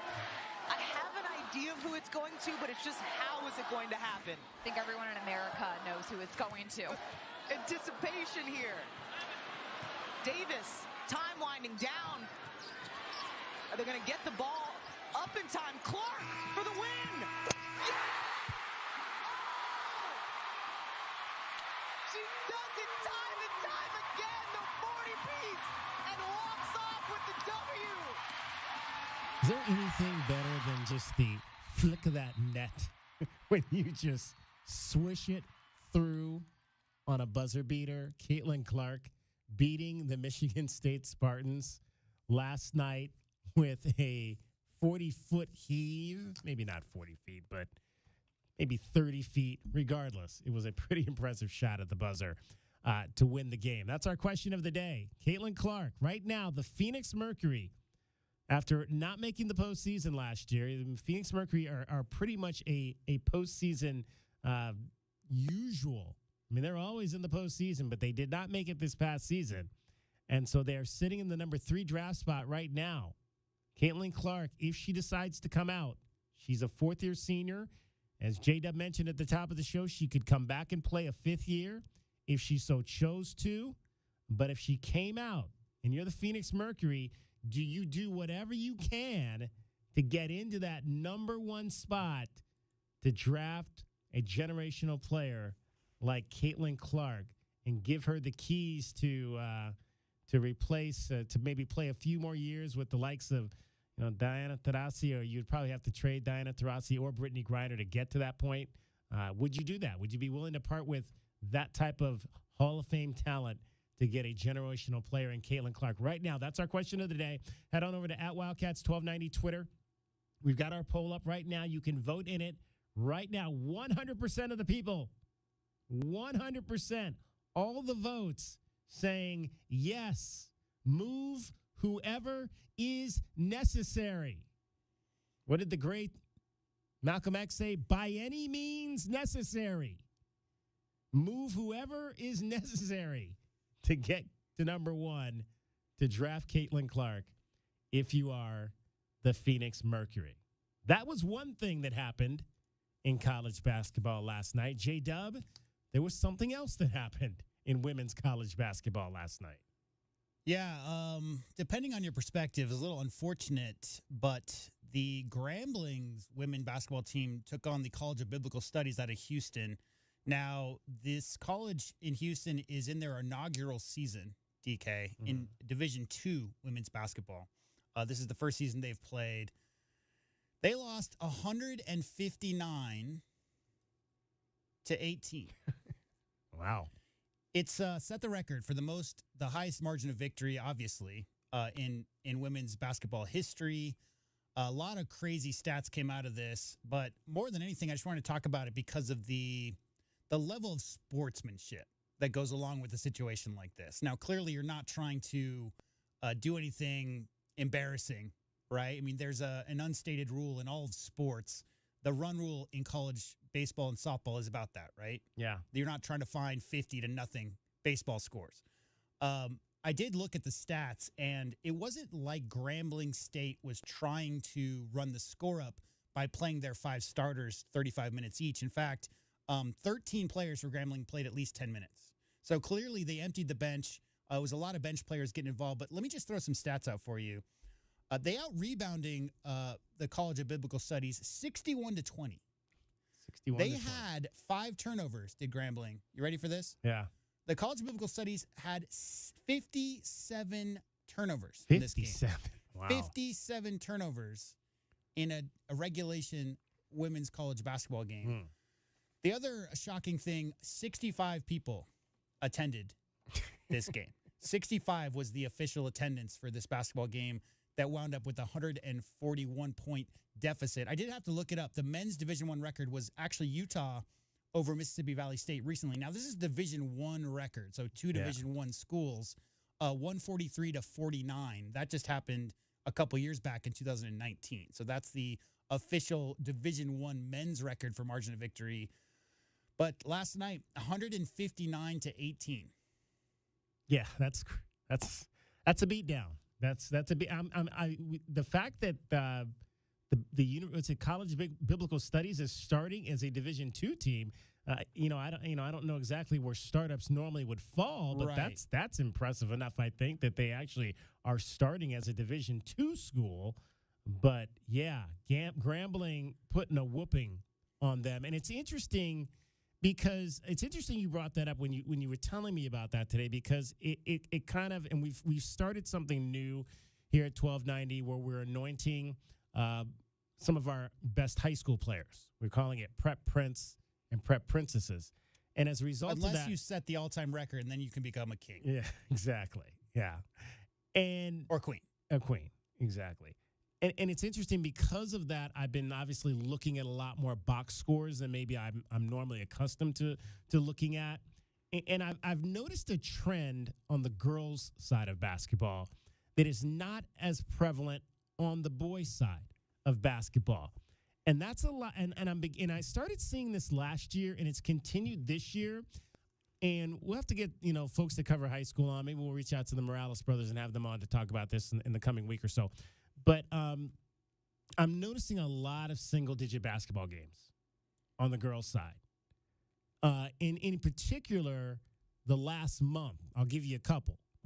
Sunnyside, who's got a very good girls' team this year, beat Palo Verde in a game 80-7.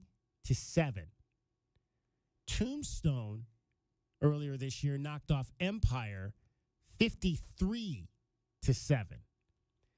And I noticed that started happening really a lot in the last few years, where we're starting to see these single-digit girls basketball games. And I'm wondering why that is, because we don't really see that at all on the boys' side. I mean, now, don't get me wrong. There have been some blowouts on the boys' side. I mean, Tucson High right now, the boys' team at Tucson High, they're blowing. They have 5 wins of 50-plus points this year. Right. Already this season, the Badgers. Their biggest win was over Desert View. They beat Desert View 109-27. So there are very, very lopsided games happening on the boys' side as well. I couldn't find any, though, this season, well, at least within the last month, single digits. Santa Rita lost a game 58-14, but I'm wondering why we see more of those single-digit games in girls basketball, and especially at the high school level. And I think it kind of flows with what we saw happen in that Grambling game, where the teams that are really good can win by an astronomical amount more points than you would think would be necessary in a basketball game. Yeah, and that's why I had to look up the stats, because if it was a situation where you're talking about playing your 5, 6, 7 rotation players 35 minutes in a game that you win by 141, there's some question marks to be had there. But the 8th, 9th, 10th, 11th, 12th, 13th members of your bench, they might not get much playing time all year long. They're trying to prove to the coaching staff that they're following along with the game plans, men and women, and they're trying to make sure that they can get some kind of playing time. So I understand playing hard. I understand following along with the coaching staff's game plan for that particular game when you get your subs in there. And there's really no answer to this. You're talking about a team with 8 freshmen in their first year ever, Division II basketball. That's going to happen on occasion with these odd scheduling situations. For all I know, this is a money situation for the College of Biblical Studies, that they're going to get a payout for this situation, one of those kind of things, and they're not unhappy by losing by 141 points. It's just where, that I couldn't find video. Yeah. So I don't know if there was any televised. There were 65 people in the stands. You could tell your grandkids, hey, one time we beat this team 150-12. That's great. That's a good story, I guess. But I don't know. I'm not talking about calling the dogs off. I'm not talking about just turning the ball over every time once you get up by 100. I'm not talking about that. Play hard, play to the end, all those things. Where is the sport in 159-18 game? And I think it goes to scheduling. And I think when you look at, especially at that level, you can make your schedule. Is a game like that beneficial to you? Why? I would say, why is that team on the schedule? And I know maybe the College Biblical Studies, maybe they needed games. And Grambling said, okay, we're going to give you a game. If they're having trouble scheduling games, and I think it goes to that, especially, I think it goes to that on the high school level. You got to play games. Pueblo beat Palo Verde this year, but again, Pueblo, we've shouted out their girls team. America Cazares was the young lady who scored 59 points earlier this year. They're good. They beat Palo Verde 101-16. Okay, so Palo Verde's got to play somebody. Right. They got to play somebody. Right. You're not going to send Palo Verde. I mean, there's probably only a handful of schools in this area that they've got to be able to compete against other TUSD schools. You got to play other TUSD schools because it makes sense. It's close. You don't have to, I mean, especially Palo Verde is probably 1A, 2A, 2A, 3A. So you don't want to keep having to go all the way out to Tombstone or Bisbee or those places to get games. And so you're trying to play the schools in your area, but you're just not, unfortunately, you don't have the talent to compete, and we get these lopsided games that we're beginning to see a lot more, I think, on the girls' basketball side in high school than we've seen in recent memory. I mean, St. David beat St. Manuel 74-19. St. Carlos beat Bisbee 83-23. Ironwood Ridge lost the game this year 67-15. I mean, it just astronomical 50-plus point style games, which obviously are not good for competition, but you got to play games. You got to have games on your schedule. So if you're involved with high school sports and you have an answer to that, why are we beginning to see more of this, especially on the girls' side? 520-848-1290. 520-848-1290. Why we're beginning to see these massively lopsided contests in basketball, because I think they're happening more than we've seen in recent years. Grambling's coach is first year Courtney Simmons, and she did not make herself available after the game, but she did post on formerly known as Twitter. Their goal was to, quote, to play the best Grambling basketball that we could rather than win by a wide margin. They probably could have played the worst Grambling basketball and still won by a lot. Right, that's my point, kind of. I mean, there is here's the issue, is that why do we have the college football playoffs, David Kelly? Right. Because you had the Floridas under Spurrier trying to win 70-5 to prove to the committee that they were worthy of playing in the national championship game. That's the world we came from into the college football playoff world of 4 teams that'll now be 12. We don't have to live in that world anymore. There's nothing to be gained outside of the 11th, 12th, and 13th members of that Grambling team scoring their first points or getting actual game time and having their families see them or whatever. There's no points for winning by more than 1. You don't get any extra points in basketball for winning a game by more than 1 point. So I get it. I wanted to see film because I was hoping that in the fourth quarter they weren't full court pressing or Right. something stupid like that with the number of 54 turnovers or 60 turnovers. That's just outrageous. So I don't know. My question to you is who has fun in a situation like that? I mean, certainly some of the players on Grambling, I'm sure, are proud of winning by 140 points. Maybe some of the parents of those players, but the average sports fan, no. There's not a lot of joy after a certain point. In basketball, you get up by 60 points, David Kelly, let alone 80 or 100 or 120 or 140 point lead. There's where, as a fan of that program. Well, I was there the night that Fresno State put almost 100 points up on New Mexico, and that's exactly what the crowd came to see. Yeah. This is a football game. It was a football game.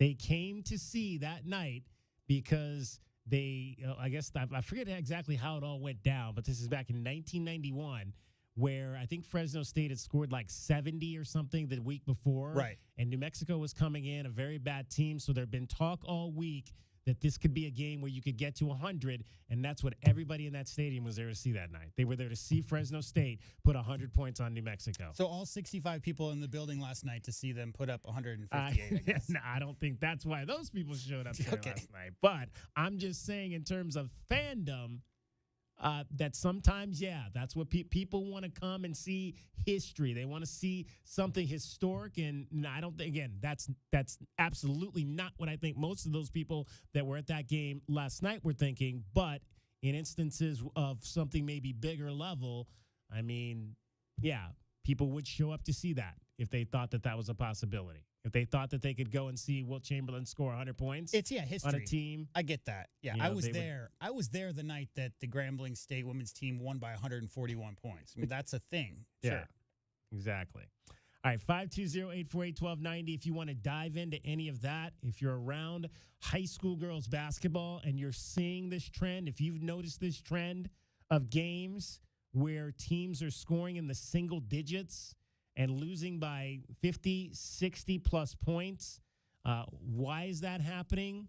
What can we do about that to stop that from happening? Is it simply that, they got to schedule games, and this is, you're going to get these lopsided occurrences when you're scheduling games in your area? It's DK on the Sports Tip. He's J-Dub. She's Cricket, and she is getting you home every 20 minutes on the fives with your traffic and your weather. From the O'Reilly Chevrolet Traffic Center, it's Wildcats Radio, 1290 Traffic and Weather Together. Stone and Fort Lowell and Stone Avenue with a reported collision. Expect some slowing for eastbound Grant, approaching Columbus for roadwork, and westbound Ajo at Mission for some busy traffic. 42 our overnight low, and expect rain overnight tonight into tomorrow, and 66 now. I'm Cricket with your Wildcats Radio 1290 Traffic and Weather Together. This report is sponsored by Progressive Insurance. Progressive Insurance is making it easy to save money. When you bundle your auto policy with home, condo, or renters, you'll earn a multi-policy discount. Easy to bundle, easy to save. Visit Progressive.com. That's Progressive.com. You are sitting in an intersection right now, doing a little daydreaming about how you would like a new truck. Well, you can make your dream a reality right here at O'Reilly Chevrolet. You know, the place the jingle's about. O'Reilly Chevrolet. Hey, Eugene, what's with the giant pile of scratcher tickets? Just my next greatest idea ever. Playing the lottery? That's right, Doug. With all my winnings, I could enroll in the UberTube car repair classes and finally fix your car right. No more disasters, Doug. Your luck is about to change. Well, then keep on scratching, Eugene. Good luck, Eugene. But if you need a sure thing in automotive repair or for your next set of tires, check out Jack Furrier Tire and Auto Care. You know, we've guaranteed our tires in every auto repair since 1960. With more than 35 Top Shop awards and our Partners Network 3-year nationwide warranty, you can count on Jack Furrier Tire and Auto Care. And check out this month's special savings. Pay with your Jack Furrier Tire and Auto Care card and get $66 back. And check out the full page of promotions, discounts, and coupons at jackfurriers.com. So call ahead, make an appointment online, or just stop by any of our 14 area locations. Jack Furrier Tire and Auto Care, since 1960, here to get you there. License 240693. Guys, I want to share Alaskan AC's 1-year guarantee. Yeah. It's a big deal, a 1-year guarantee. Doesn't everyone have something like that? Sure, but they keep your money. We give money back. Oh. Wow. Can we say that? Yes, like this. When Alaskan AC installs a new system, it's guaranteed for a whole year or your money back. We'll either fix it to make it work, or we'll hand you back all of your money. This really makes other AC companies seem kinda lame? That's the word. Another polar bear promise. A whole year. If your AC system isn't performing like it should on day 363, we make it right or give you back all of your money right down to the penny. Call an Alaskan. No, call everyone else first. See if they'll put their money on the line. They won't, because at Alaskan AC, we believe if we can't satisfy you, we don't deserve your business. And that's a polar bear promise. Guaranteed. Every day at AlaskanAC.com. What up, Tucson? This is Joseph Blair, former Wildcat and assistant coach of the Washington Wizards. When I came to play basketball at the U of A in the 90s, the Tucson community became and has always remained a special part of my life.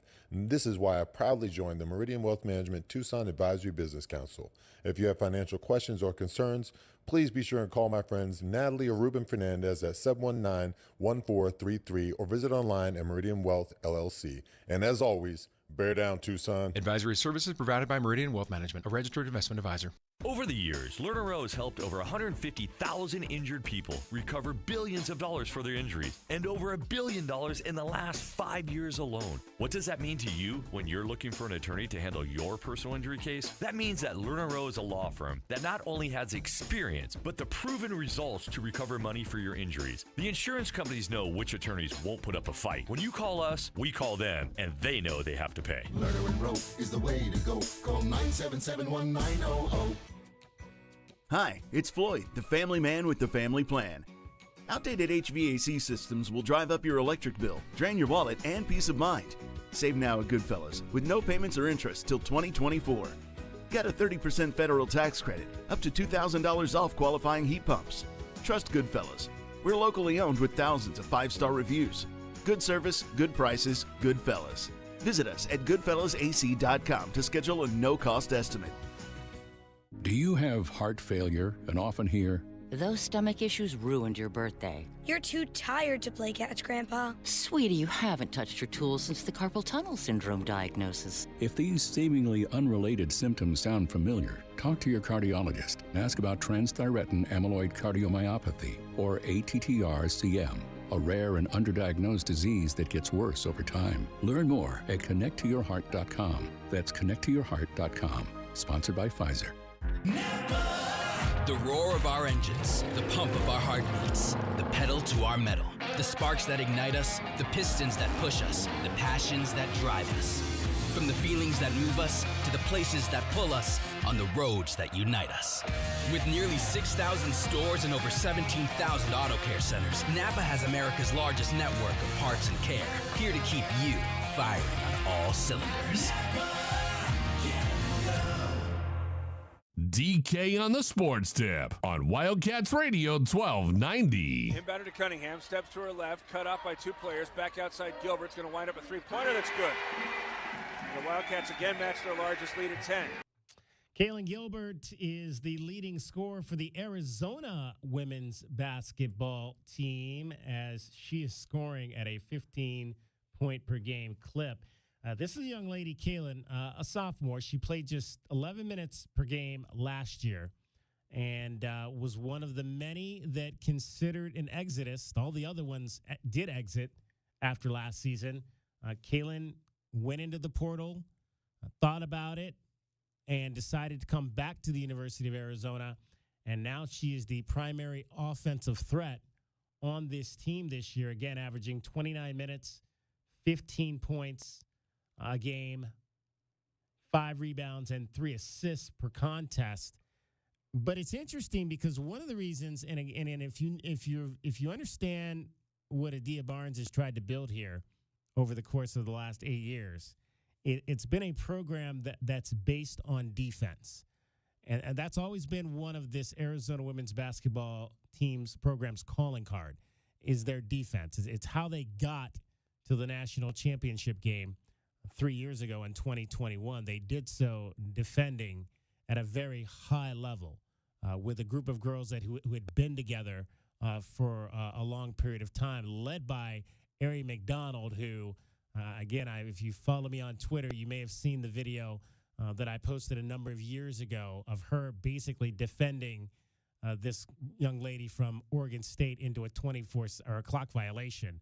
It's one of the most impressive defensive stands I think I've ever seen from any one player. But Kailyn Gilbert, and she has said it a number of times, and Adia Barnes has talked about it quite a lot this season, does not like to play defense. And, in fact, here's what Kailyn Gilbert said after the Wildcats' 37-point win on Sunday about the way the Wildcats defended in that game. Throughout this entire week, it was just defense. How are you feeling about that, Kailyn? Defense? Yeah. I mean, you have to play defense, so I don't really care too much for it. She doesn't really care too much for it. Now, here's the thing, though. And Kailyn's a sophomore. So she's young. She's still young. But I really hope, because if you see this young lady play, and if you want to get in on this conversation, we'll take your calls, 520-848-1290, 520-848-1290. If you've seen Kailyn play, she is a pretty dynamic offensive player. She can score. She can get her own shot. She can drive to the paint. She can shoot the basketball. She can score at a number of different levels offensively for this program. But you really hope that she's also, and again, the poster child for this program in terms of guard play for probably the next 10 years is going to be Ari McDonald. And Ari McDonald could do it at both ends of the floor. She wasn't a great defender, but she was a pretty good defender at the defensive end of the floor.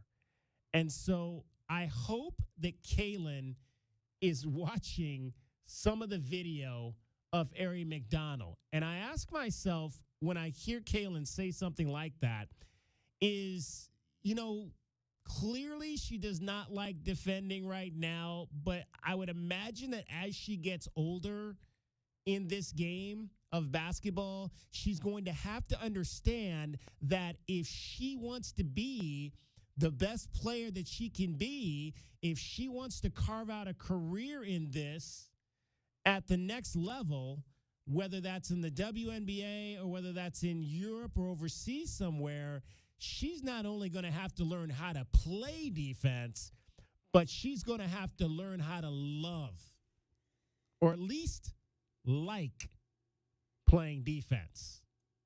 And so I hope this is just young Kailyn Gilbert not really understanding the dynamic of what it takes to be a great player in college basketball.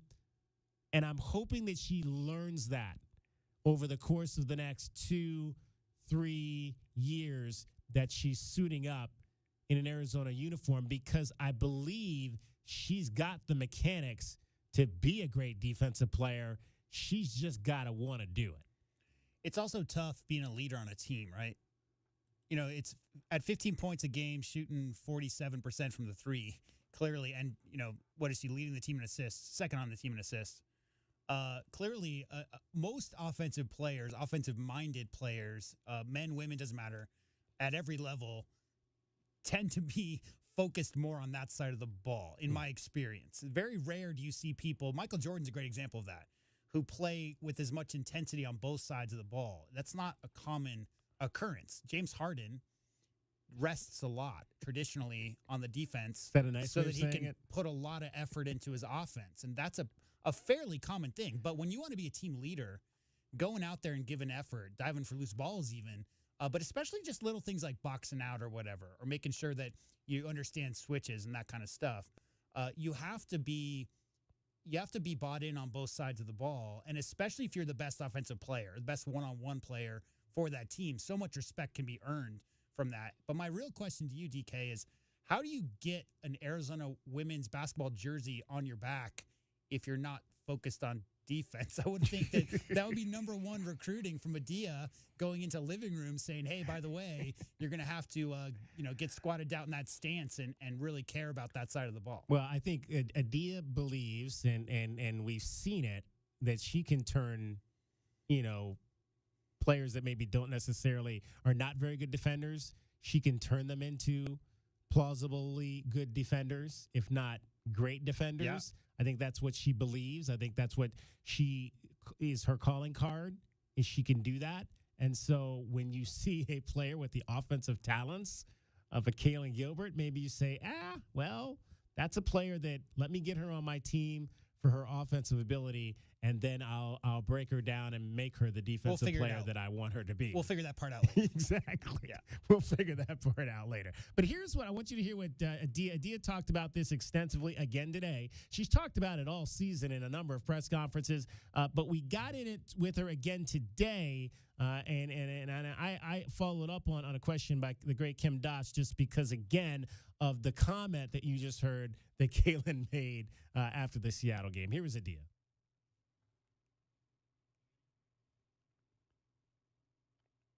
All right, we'll hear from Adia coming up a little bit later. I'll let you hear from Adia coming up in the 5 o'clock hour.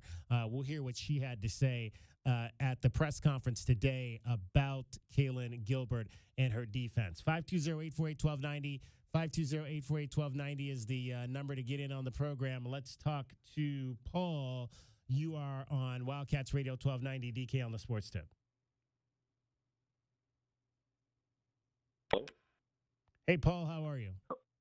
Hey, David, how are you? Happy New Year to you. Happy New Year. Happy New Year to you guys. Hey, guys, so again, real quick, as a fan and of I enjoy watching high school basketball once in a while, and of course college basketball. But when it's a blowout like that, I guess my question is, as a fan or a parent on either side of the court, as a parent, do you enjoy watching your child beat another team 70-7, or vice versa? Okay, to me, it's like something's got to be done. To me, it's just not right. And I know people say, well, then the other team has to get better. I guess I understand, but if this is going to be that lopsided, what are we really teaching our kids? I get it that it's competition, okay, but is that really competition or is it a glorified layup line? Okay, I'll leave it at that. Okay. I mean, you're absolutely right. You're absolutely right, Paul. I don't think there's any parent now. I'm not a parent. I've never watched my kids in a situation like that win or lose. But I would think that that's not enjoyable for anybody. And that's why I think it comes back to, like, what are you going to do? I mean, I think the only thing, if you're a coach, is you have to assess your team, that team, and not schedule that team. And not just you say, maybe this is not the kind of game that we want to play, because we're so much better than they are that this is just going to get real ugly, and we don't want that to happen. Yeah, I agree. So, but the real reason I called, and here it is. I will admit, I don't want to use the word disconnected, but I don't know what to think about our men's basketball team. Okay, I keep trying to put a finger on, is it that reason? Is it that reason? Is it that reason? But I will say this. Tonight, I'm going to be very interested, and I'm not a gambling man because my wife says, don't do it because you're going to lose. But I'm not a gambling man, but I would sure love to take... We interrupt our regularly scheduled programming. I'd love to take UCLA and give away 4.5 points against Stanford tonight and watch UCLA beat them by about 12 to 15 points, and that'd be hilarious. That's just me. But what is it, you guys? I haven't listened enough to hear you guys, and I apologize. I've missed post-game shows. But what is it about this team? Is there anything we could put a finger? We're not blaming Kailyn Boswell, or is it our guard play not there? Is it the fact that we allow teams to drive in and we're not fouling guys? We're not being aggressive. People are not afraid of us. What is it that this team, for some reason, or do they just think, we're going to flip a switch and we're going to play well? I don't know what to say about this team. They are so talented, and on both sides of the ball, I really believe that. But yet, we're failing, and I can't put a finger on it. Well, I don't know if failing might be a little bit of a strong word, Paul. I mean, they obviously have lost a few games of late, but I don't know that I would say that they're failing. I think there are some areas where obviously defensively they could improve, and although listen, I don't know if you heard Tommy Lloyd's press conference today, he harped on the fact that this was the number 2 defensive team in the country prior to last week. You ran into a team. I mean, clearly they've got to be better at defending the 3-point shot. I don't think there's anything. Right. I mean, that is number one.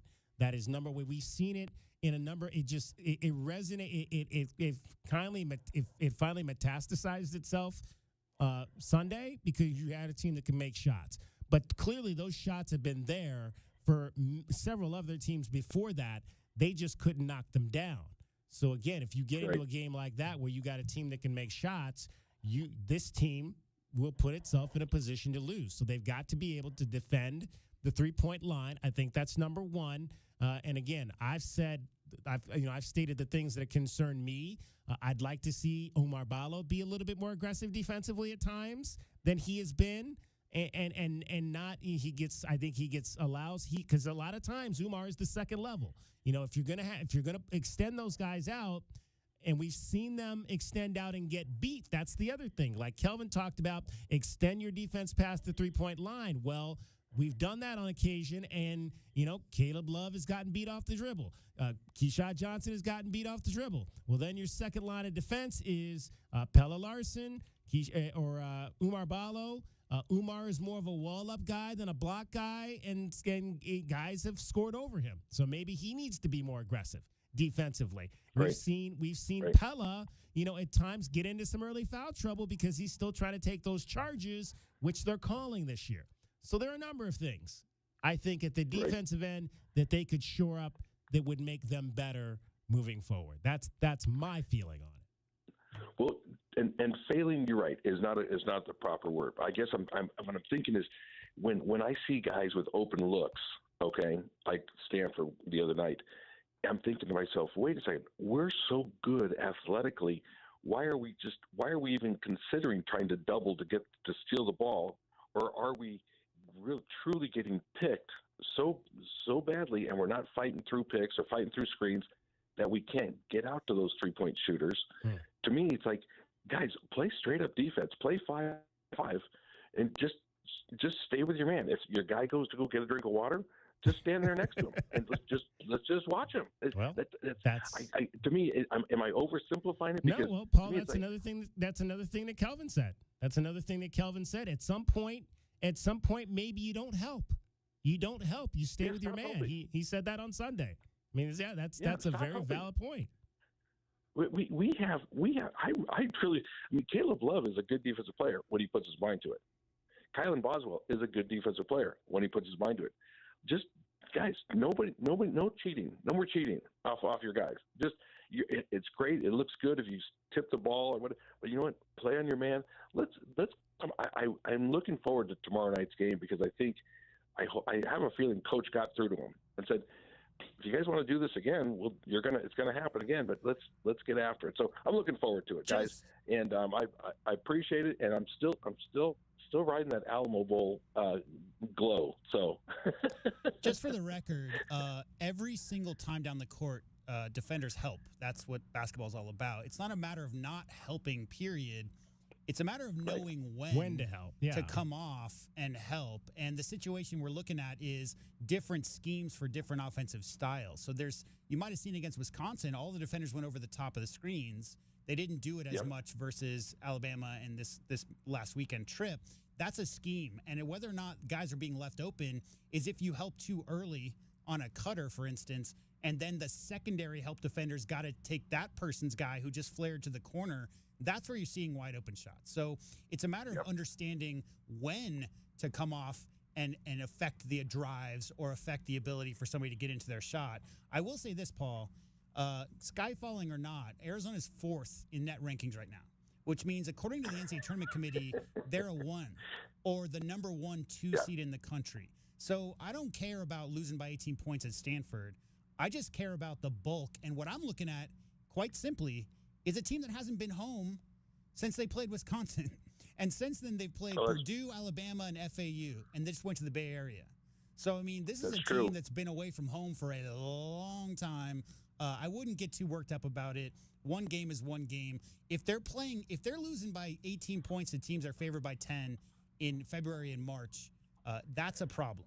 Right now, they're coming off a long road trip. I'm not worried about it. We'll see how they look tomorrow night. All right, Paul, we are way past the break. So we appreciate you calling. We'll talk to you again tomorrow. You got it. Thank you. All right. It is DK on the Sports Tip, along with J.W. Madden and Cricket. I'm David Kelly. You're listening to Wildcats Radio 1290. From the O'Reilly Chevrolet Traffic Center, it's Wildcats Radio 1290 Traffic and Weather together. With a collision that's clearing that occurred at Fort Lowell and Stone Avenue and Fort Lowell. And we will see road work continuing with the closure. The Silver Bell Road Bridge closed at the Blanco Wash through January of 2025. 42 our overnight low. Expect rain overnight tonight into tomorrow, and 66 now. I'm Cricket with your Wildcats Radio 1290 Traffic and Weather together. This report is sponsored by Progressive Insurance. Progressive Insurance is making it easy to save money. When you bundle your auto policy with home, condo, or renters, you'll earn a multi-policy discount. Easy to bundle, easy to save. Visit Progressive.com. That's Progressive.com. This is Jim Rome with your Rome Report. One of the biggest question marks going into the last week of the regular season is what is going to happen with the Patriots? Is it the end of an era? Is it the end of Bill Belichick there? All of a sudden, the mumbler and curmudgeon has gone to playing politician. He literally just played the my face card once again. And that one has worked before. Might as well run it back. Especially when you're trying to charm everybody up so you can keep your job, even though you have extremely limited charm. That would be an all-time NFL and social media moment if you were to jump on, say, InstaChat, right out of nowhere, and then announce that he has traded himself to the Commanders. You want to talk about breaking the internet. Or if he logs onto MyFace and he throws up a post that was just a peace sign emoji and the words, "I'm on a retirement."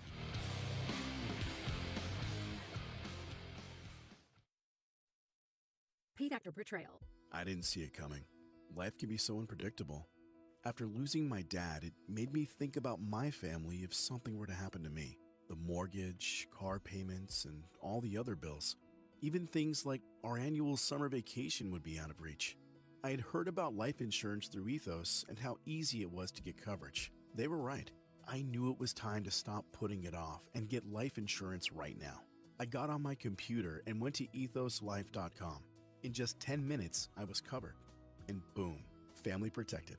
Thanks to Ethos, my family won't have to worry about the bills if the unpredictable happens to me. Ethos, fast and easy online term life insurance. Up to $2 million in coverage with no medical exam. Some policies as low as $1 a day. Answer a few health questions and get your free quote at getethos.com. That's GETETHOS.com. License 240693. Guys, I want to share Alaskan AC's 1-year guarantee. Yeah. It's a big deal, a 1-year guarantee. Doesn't everyone have something like that? Sure, but they keep your money. We give money back. Oh. Wow. Can we say that? Yes, like this. When Alaskan AC installs a new system, it's guaranteed for a whole year or your money back. We'll either fix it to make it work or we'll hand you back all of your money. This really makes other AC companies seem kinda lame? That's the word. Another polar bear promise. A whole year. If your AC system isn't performing like it should on day 363, we make it right or give you back all of your money right down to the penny. Call an Alaskan. No, call everyone else first. See if they'll put their money on the line. They won't, because at Alaskan AC, we believe if we can't satisfy you, we don't deserve your business. And that's a polar bear promise. Guaranteed. Every day at AlaskanAC.com. 1290 has earned the right to be named after the Arizona Wildcats. That's why we grind harder than anyone else in Tucson to cover the Cats. 1290 is the home of the Wildcats. We are Wildcats Radio 1290. Wildcat fans, join head coach Adia Barnes and the Arizona women's basketball team in McHale Center this season. Season tickets are on sale now. You won't want to miss the fierce competition coming to Arizona. Season tickets are available now at ArizonaWildcats.com/WBK. Arizona women's basketball. Let's pack McHale Center. Get the backyard you've always wanted with a custom pool from First Choice Pools. A backyard oasis built around you. First Choice is a full-service builder of beautiful in-ground pools and backyard designs for years of staycations. If you're ready to dive in, then visit TucsonPoolBuilder.com. Schedule now and get 3 months of full service free. First Choice Pools for installs, renovation, remodeling, and repair. Get started today at TucsonPoolBuilders.com. First Choice Pools, the first and only choice. KCUB Tucson, a Cumulus media station. We have the Arizona Wildcats covered on game day like no one else. We are Wildcats Radio 1290. Live from the CNWT. From the what? Central Northwest Tucson, duh. It's DK on the Sports Tip with your host, David Kelly. Radio. Just when I thought I was out, they drug me back in. Featuring J.W. Madden. Don't tell me about flip-flops, man. I'm a native. And Cricket getting you home with traffic and weather. Camp on Mount Lemon, not in the left lane on the freeway. Here we go! And now, a man who has not one, but 3 first names, David Scott Kelly. Throughout this entire week, it was just defense. How are you feeling about that, Kailyn? Defense? Yeah. You have to play defense, so I don't really care too much for it. Does Kailyn Gilbert, though, need to care about defense to be great? We know she can play offense. She can score, is doing it this year, leads the Wildcats in that category, 15 points a game. As J-Dub mentioned, shooting 47% from 3. Kailyn Gilbert shooting 43% all told from the floor and a pretty good free throw shooter at 79%. She can dish out the assists. She's got 34. That's second on the team, only behind Helena Puello. Turns the ball over a little bit much. That could be improved.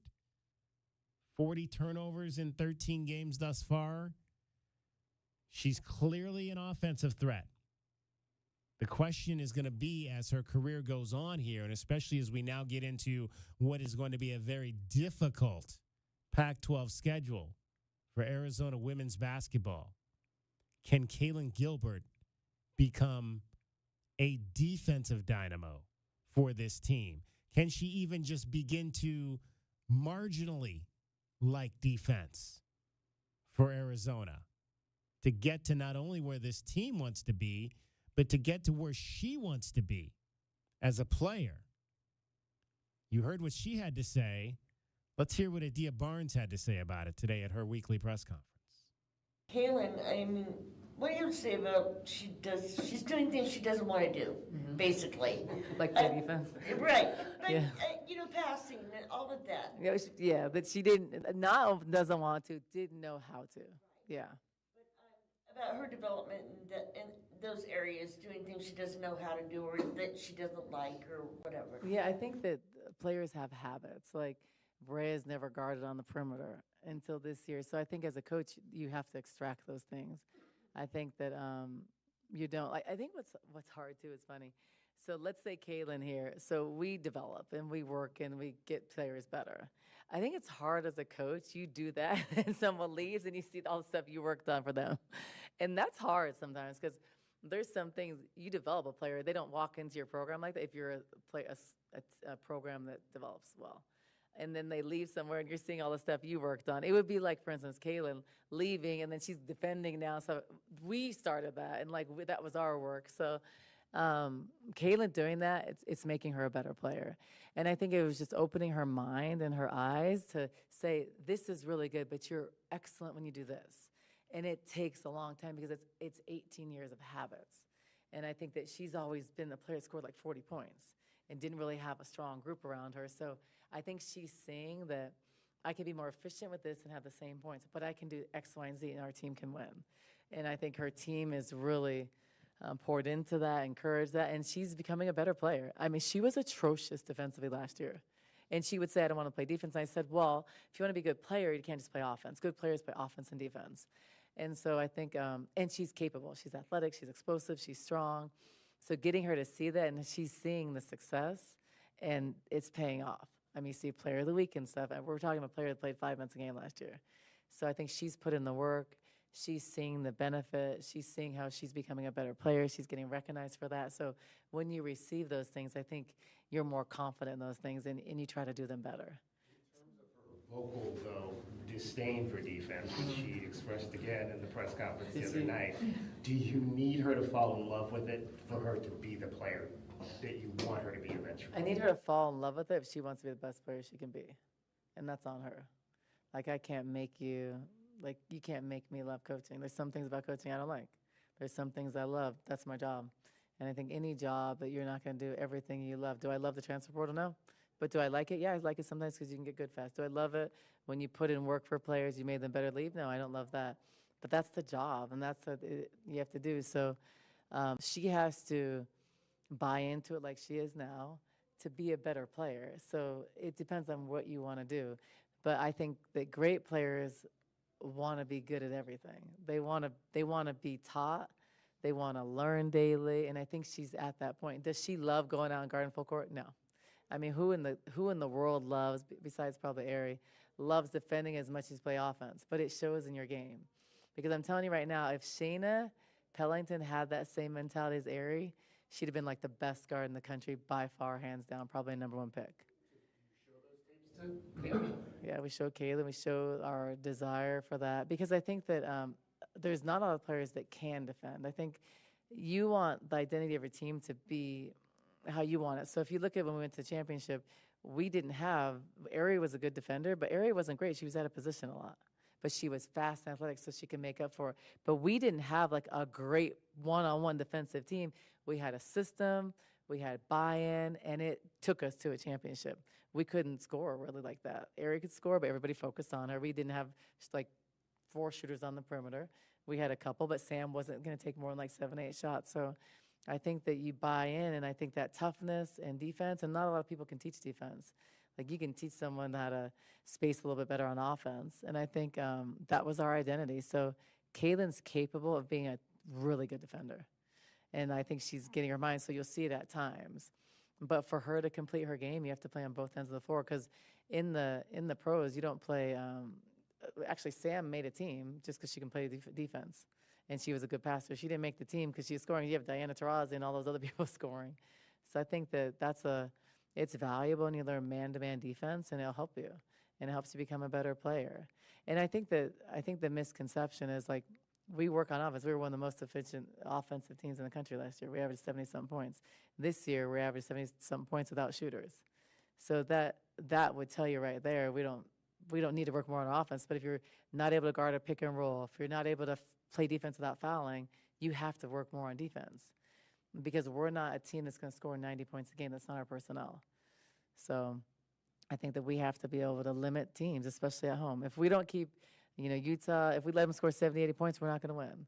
If we let Colorado come in here and score 70 points, we're not going to win. So we have to be able to guard, and that's like fundamentals of boxing out. That's limiting transition defense. That's, for Utah, limiting open threes, or else you don't win. Because we don't have 15 players and 5 sharpshooters. That's just not who we are. All right, that is the head coach of your Arizona women's basketball team, Adia Barnes, talking a little bit about her defensive philosophy, Kailyn Gilbert's defensive desires, and where she would like to see that young lady go moving forward in her program. Wildcats with a pair of difficult games. Well, they're all going to be difficult, the Pac-12, starting this week with Colorado and Utah. Colorado Friday night. And then Utah on Sunday. Arenat Vonleh is coming back into town as the Colorado Buffaloes, one of their leading scorers at forward. She played her freshman year here at the University of Arizona before transferring out. And then, of course, Alyssa Peely will be in Sunday, one of the dynamic players. That's going to be a game you're going to want to see for sure. One of the best players in college basketball for the Utah Utes will come in here for the game on Sunday. Just an exciting weekend of college basketball here in Tucson, as both the Arizona men and women will play in 4 consecutive nights at McHale Center. You're going to make it? Your tickets now. You're going to make it to all 4? I don't know that I'm going to go to all 4. I really would like to see Alyssa. I've seen Alyssa Peely play in person before, both last year when they came in here and when she was with USC. So I would definitely like to see her play again. I will probably definitely go to Friday night's game. I just don't know if I'm going to go to Sunday's game. So that'll be. I'll probably get to 3 of the 4, the 2 men's games and 1 of the women's games. I'll take Sunday off and relax and get ready for next week. 520-848-1290, 520-848-1290. I do have a prep princess to anoint today. So let's do that right now. In case you have not been with us, we are anointing prep princes and princesses as our top. It's our way of kind of just acknowledging some of our outstanding high school performers throughout Southern Arizona. And today's prep princess is junior Alana Gooden from Cienega Soccer. Alana had 3 goals last week in a 6-0 Bobcats win over Peoria Centennial. Anytime you can beat one of those schools from up north, especially a power like Peoria Centennial, there is nothing wrong with that. So congratulations to Alana Gooden from Cienega High School. She is today's prep princess. Soccer's like dog years, right? So, like, if it's 6-0 in soccer, that might as well be 154-27 in basketball, right? That's the equivalent. Exactly. 6-0 is a blowout in soccer for sure. So, hey, coaches, make sure you're getting your stats in to Max Prep so we can recognize some of your top performers on the basketball court, on the soccer fields. If you've got wrestlers that are doing well, heck, send us an email to studio@wildcatsradio1290.com, studio@wildcatsradio1290.com, or hit us up on any of our social media accounts with the information on your top prep prince or princess, and we will shout them out right here on the show. Getting you home every 20 minutes on the fives with your traffic and your weather, ladies and gentlemen. It's Cricket. From the O'Reilly Chevrolet Traffic Center, it's Wildcats Radio 1290 Traffic and Weather together. Road crews will be back at work tomorrow on eastbound Grant Road between Alvernon to east of Columbus. Expect some construction restrictions and possible slowdowns on eastbound Grant Road between Alvernon to east of Columbus.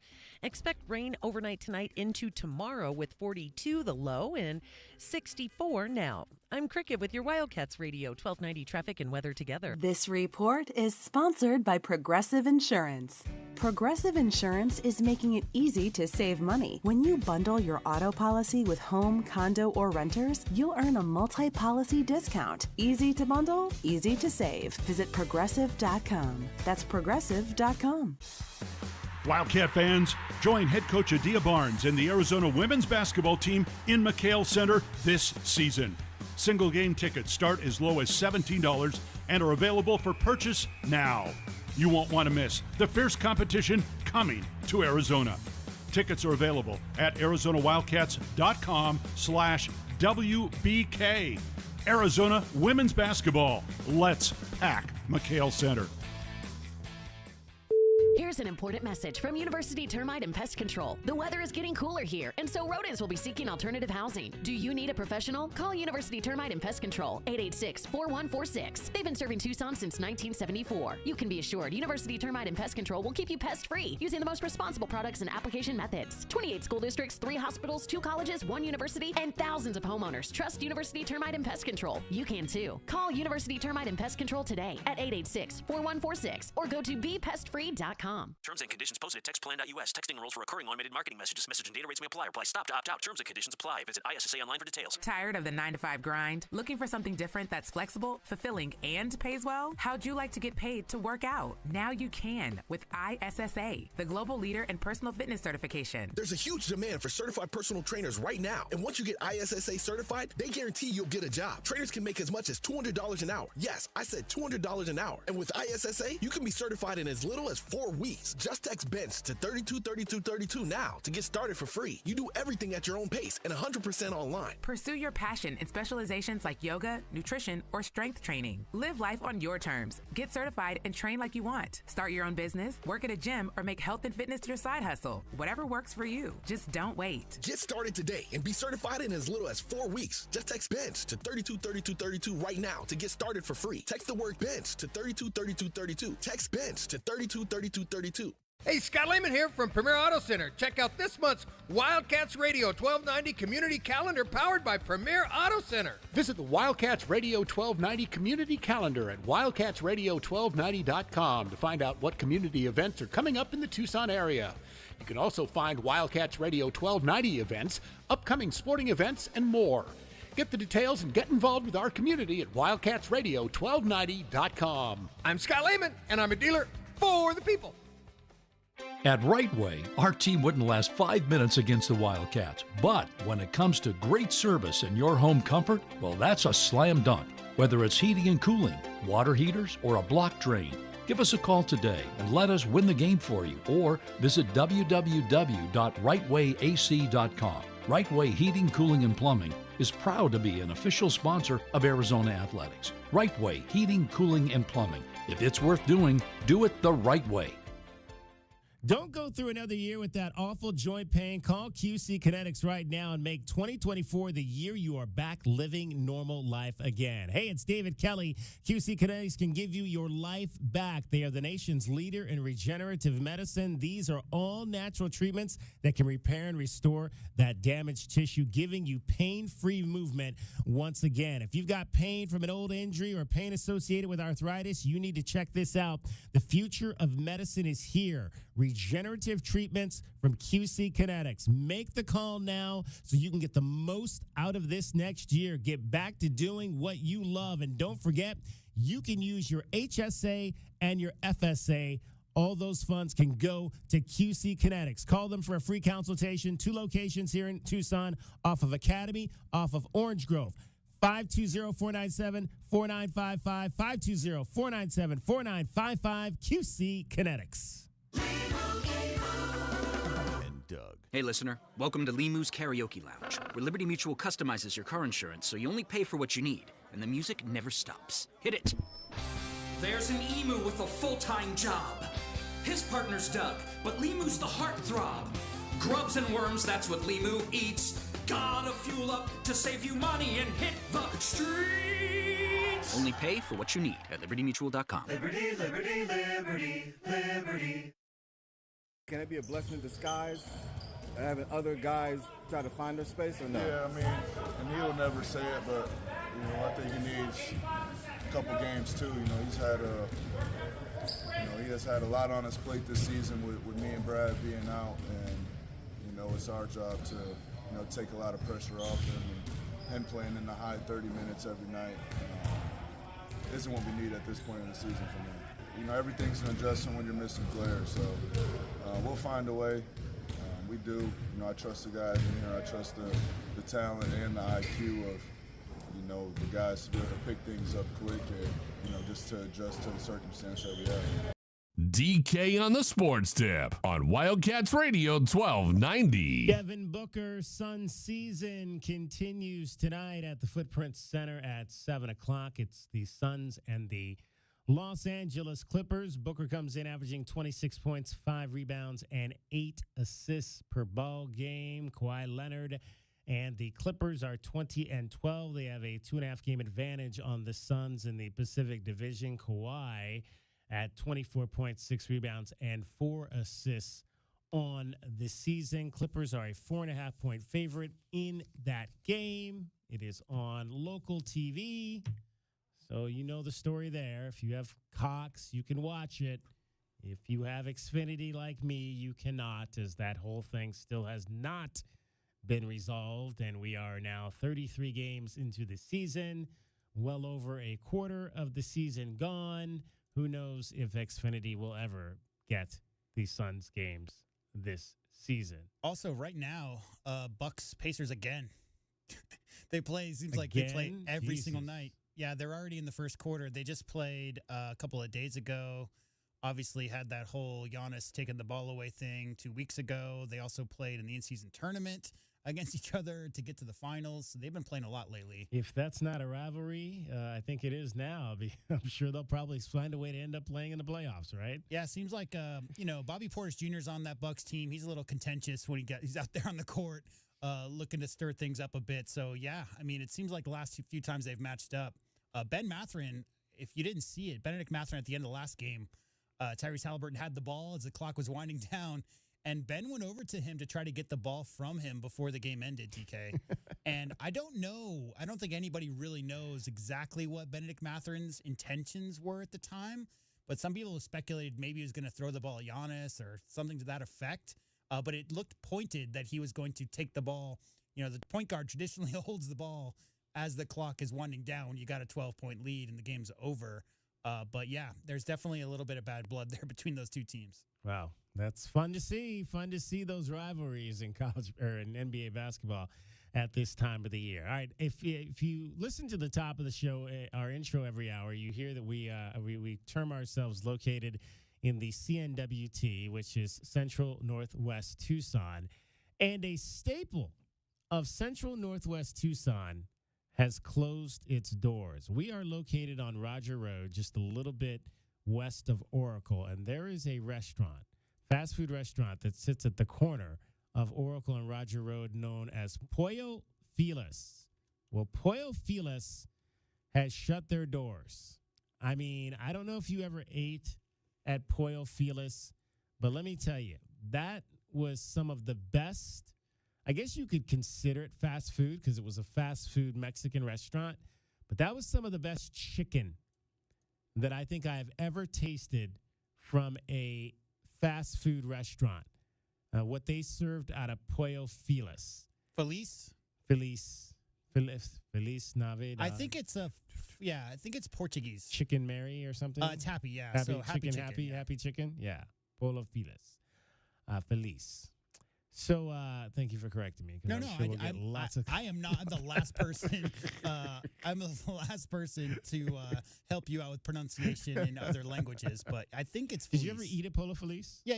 I have a few times. Yeah. See, growing up here back in the 80s and 90s, Chewy's kind of blew up all over Tucson. Chewy's. And that became a situation where, barbecued, that style of barbecue chicken Mm. is just a very, like with the char, but also very moist. Like that style of chicken, I think is just great, especially, rolled taco type of thing or, in soft taco, should I say.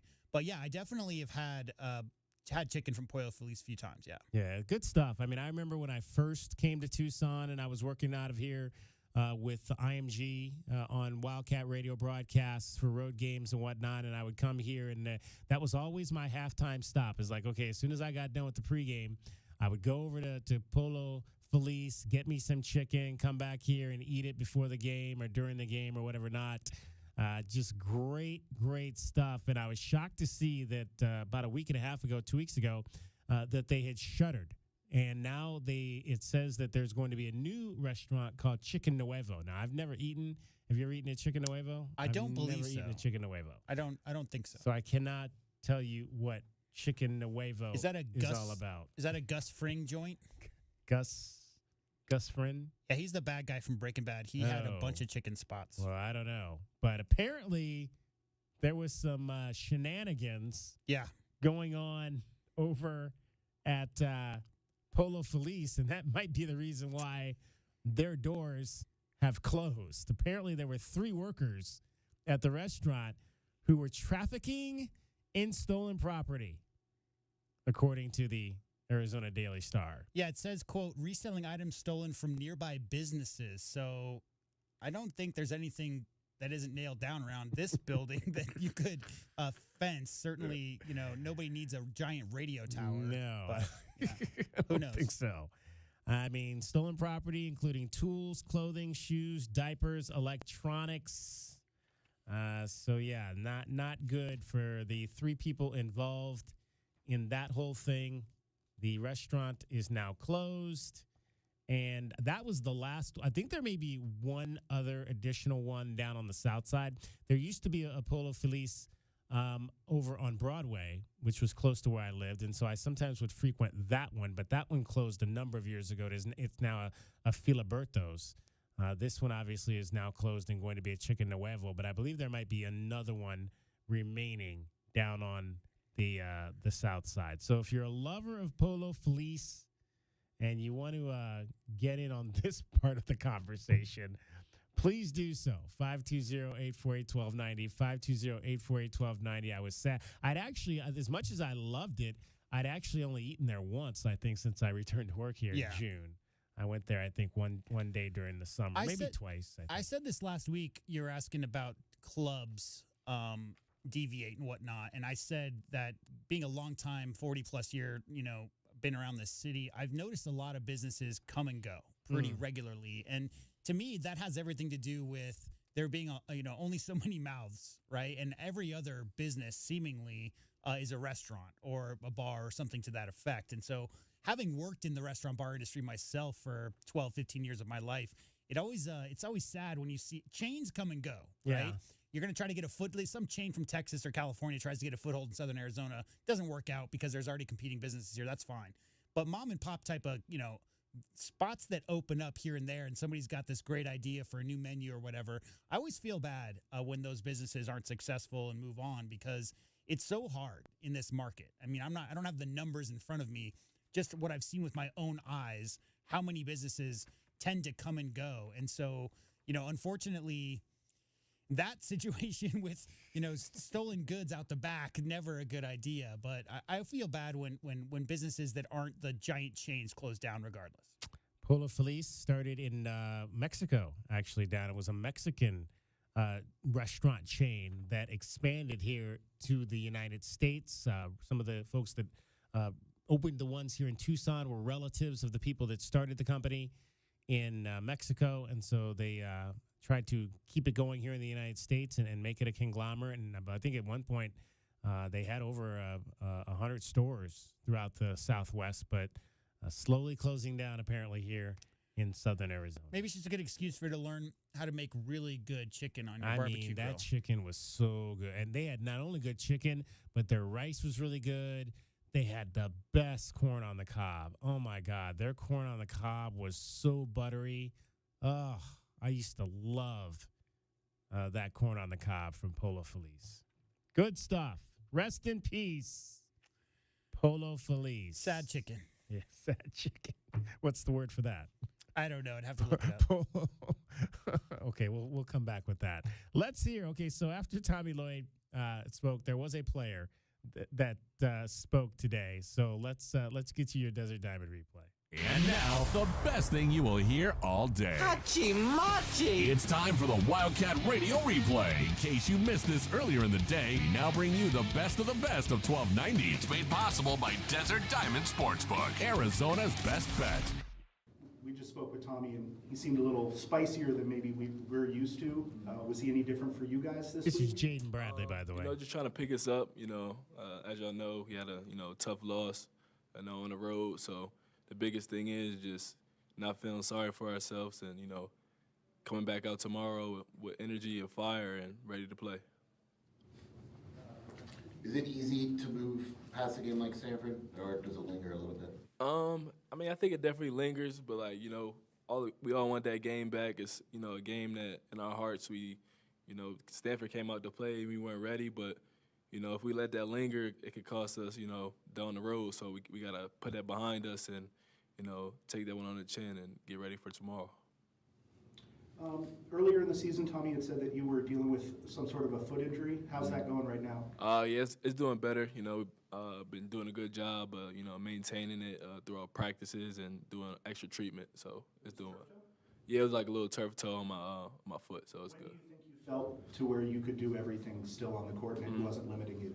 I kind of say, that stretch right before we left for that break, kind of that Alabama FAU kind of series. So yeah. And what does that? What are you able to do that it was holding you back from? I say just the movement, just applying pressure to it. So now I'm definitely good. So. I was wondering how that worked, turf toe. Like, if you take a shot and you plant your foot and then you feel it, does that affect your shooting, or is it when you're defending somebody you're sliding? I'm not a doctor or anything, but it affects kind of just movement and how you can apply pressure to it. So your stance and how you run, so stuff like that. As a guy that prides himself on defense well, what is your mentality going into a matchup with KJ Simpson? Yeah, he's a great point guard. We've been doing, coach has been doing a great job giving us, the film and his tendencies. So coming in, we want to, take away the things that he's good at and, limit, the head of the team. So got to do a good job on him. Without giving too much away, obviously, what is it that makes him such a good scorer? He's fast. He's very confident, and he can shoot the ball, drive the ball well. So we just gotta make him shoot contested shots. That's really it. What's your thoughts on just the defense in general with you guys, especially perimeter defense? There's been some talk, just tough, a couple tough matchups. I think Purdue and Stanford particularly, and what could be better there in your mind? That's been a big emphasis we've been doing in practice, just sharpening up our defense. In the beginning of the year, we look connected, we looked as one, and we kind of been fading ever since. So that's a big thing, and hopefully tomorrow it would all connect. So. Did you have that? But the first half in Cal, you guys really went at them. I mean, what was the difference, I guess, between Cal and Stanford? I just feel like we were ready and we came out to play. That Cal game and the Stanford game, we just did it. So. A couple weeks ago at this point, but we didn't get a chance to talk to you after Bama. What was it like seeing a lot of those guys again? It was a great experience, great moment. Reconnecting with old teammates and last year guys. I went to war with every day. So nice seeing them, but I'm glad we were able to get that win. Yeah. Home for the first time in a month. Obviously, you guys had a great home atmosphere in Phoenix, but it's different at McHale. What are you looking forward to about this weekend? Just that home crowd energy. Just knowing everybody got your back. It's different playing at home. So definitely gonna feel that tomorrow. Jaden Bradley of the Arizona Wildcats talking today with the media. That was the Wildcat Radio Replay with the best of the best from 1290. It's brought to you by Desert Diamond Sportsbook, Arizona's best bet. All right, we've got one segment left of the show. That means one more chance for you to get in on today's program. We're in basketball mode tomorrow. DK on the Sports Tip will be back with you on Friday of this week. But pregame, we'll have a shortened show tomorrow from 3 to 3:30 leading into the pregame show, which will begin officially at 3:30. We'll be with you from 3 to 3:30 here with DK on the Sports Tip. But last full show, 520-848-1290, 520-848-1290. J-Dub is here, Cricket is here, and giving you another check of your traffic. From the O'Reilly Chevrolet Traffic Center, it's your Wildcats Radio 1290 traffic and weather together. Overnight road work tonight will occur on westbound I-10 between El Camino del Cerro and Sunset. 2 left lanes will close from 10 tonight till 5 tomorrow morning on westbound I-10 between El Camino del Cerro and Sunset. And expect some rain overnight tonight into tomorrow, 42 the low and 64 now. I'm Cricket with your Wildcats Radio 1290 traffic and weather together. This report is sponsored by Progressive Insurance. Looking for a career you'll love with flexibility, great pay, and benefits, and one of the country's top workplaces? Join the growing team at Progressive Insurance. Go to progressive.com/careers and apply online today. License to 40693. Guys, I want to share Alaskan AC's 1-year guarantee. Yeah. It's a big deal, a 1-year guarantee. Doesn't everyone have something like that? Sure, but they keep your money. We give money back. Oh. Wow. Can we say that? Yes, like this. When Alaskan AC installs a new system, it's guaranteed for a whole year or your money back. We'll either fix it to make it work or we'll hand you back all of your money. This really makes other AC companies seem kinda lame? That's the word. Another polar bear promise. A whole year. If your AC system isn't performing like it should on day 363, we make it right or give you back all of your money right down to the penny. Call an Alaskan. No, call everyone else first. See if they'll put their money on the line. They won't, because at Alaskan AC, we believe if we can't satisfy you, we don't deserve your business. And that's a polar bear promise. Guaranteed.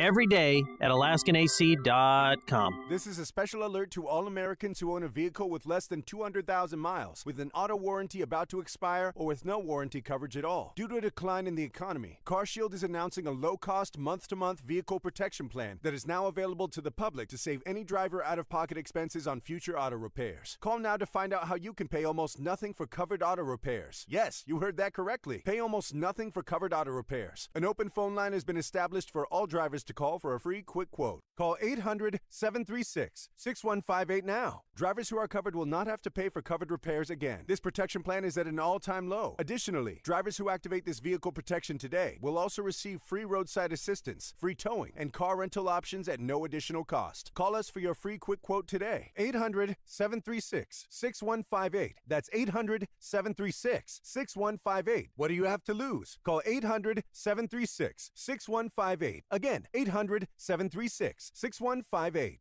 How wrestling really works and how you get the ratings. Eric Bischoff and Conrad Thompson explain on 83 Weeks. I mean, I dig Jey Uso because he's born out of great storytelling and he lived up to the opportunity and exceeded it. The LA Knight, he's way up on my list because here's a guy that's been around for almost ever, should have probably quit a half a dozen times, and he just forced his way into their life. And now he's making money hand over fist. That is a story I love. 83 Weeks on YouTube or wherever you listen. Football and Miller Lite, America's greatest pairing. Can cracks at kickoff. Tailgates going way past postgame. Sunday night overtimes followed by Monday morning swagger. Knocking on bar tops for luck. Kicking back on any given Sunday. You never forget the way some things taste. Tastes like Miller time. Celebrate responsibly. 2023 Miller Brewing Company, Milwaukee, Wisconsin. Cashback is not available Available on gas in New Jersey and Wisconsin. Hey, good morning. You're heading to the airport, right? Yep, thanks for checking. I like the car. How long have you been a rideshare driver? About 3 years now. I really enjoy it. Isn't it hard to make money these days with the price of gas being so high? Not for me. I use Upside, the free app that gives you cash back for every gallon of gas you buy. Wait a minute. Are you saying you actually get real money back when you get gas with the Upside app? Yep, I get real cash back every time I get gas. Does that actually add up to anything? I'll make around $200 to $300. Wow, that's serious extra cash. I'm downloading the Upside app now. Download the free Upside app now to earn real cash back every time you buy gas. Use promo code SCORE for an extra 25 cents a gallon bonus on your first tank. You can cash out anytime, right to your bank account, PayPal, or a gift card for Amazon and other brands. Just download the free Upside app and use promo code SCORE for a 25 cents a gallon bonus on your first tank. That's code SCORE. DK on the Sports Tip on Wildcats Radio 1290. 520-848-1290, 520-848-1290 is the number to get in on the program. Goldberg and Osborne, the injury lawyers, are proud to support the University of Arizona men's basketball team. This week, the Wildcats are back home to open up their Pac-12 home schedule against the Rocky Mountain Schools. The Colorado Buffaloes will be in here on Thursday, and the Utah Utes will be in on Saturday. To buy tickets for the home series this weekend, you can call 621-CATS or visit ArizonaWildcats.com. Keep it locked right here for your best Arizona basketball coverage on Wildcats Radio 1290. And as we've mentioned all throughout the show, it's going to be a big weekend of sports at McHale Center. You've got the men playing on Thursday and Saturday against the Rocky Mountain Schools. You've got the ladies playing Friday and Sunday against the Rocky Mountain Schools. KJ Simpson will make an appearance here at the McHale Center for the Colorado Buffaloes. He was a young man who was recruited by the University of Arizona, ended up at Colorado, and is playing some pretty good basketball for the Buffaloes. And although we aren't sure if Tristan Da Silva is going to be playing, he has missed the last 2 ball games for the Buffaloes. He's the second leading scorer, is Tristan Da Silva for the Buffaloes at 16 points again. But KJ Simpson, the guard, averaging 21 points and 5 assists. And again, he found his right spot, as Tommy Lloyd said in his press conference. We'll have more of that coming up for you tomorrow. But a young man out of West Hills, California, Arizona recruited him and landed at Colorado and is off to a pretty good junior season there for the Buffaloes. Yeah, first on Tristan Da Silva, there's just some dudes, DK, that kill Arizona. And that guy, that guy's one of them. He may be the second leading scorer this year for the Buffs, but he might be the first leading scorer for Wildcat opponents. He's just kind of one of those guys who always has his biggest game of the year. As far as KJ goes, if memory serves, he was one of those guys who always wanted to be a Wildcat and had committed pretty early in the process. And obviously, when the coaching changed, that's when a lot of recruits will open back up their recruiting. And you're talking about 2 different styles. Obviously, Coach Lloyd had been a bit of not an unknown. He spent 20 years at Gonzaga. Everybody knows who he was. He hadn't yet coached a single game at this level, right? And so I think it's fair for any recruit. See, everybody remembers, let me go back to the USC situation, okay? Everybody remembers Derek Williams and Solomon Hill coming to Arizona. But people forget that Solomon Hill committed to Arizona as a freshman in high school. Solomon Hill had his entire life wanted to be an Arizona Wildcat. And it was only with Coach Olson's health issues and obviously the interim coaches in that whole situation that he opened his recruitment back up and signed initially to go to USC before reopening it back up a second time and coming to Arizona. People always phrase that as Arizona stole these recruits from the Southern California Trojans. That's not it at all. Coaching changes tend to lead to those situations where guys like KJ will look elsewhere because there's so many unknowns during a coaching change. And you want stability, especially I think he was a senior at the time, right? So when you're a senior and you got to find a place to land coming up on your freshman year, you got to start enrolling in classes, figure out where you're going to live and all that kind of stuff.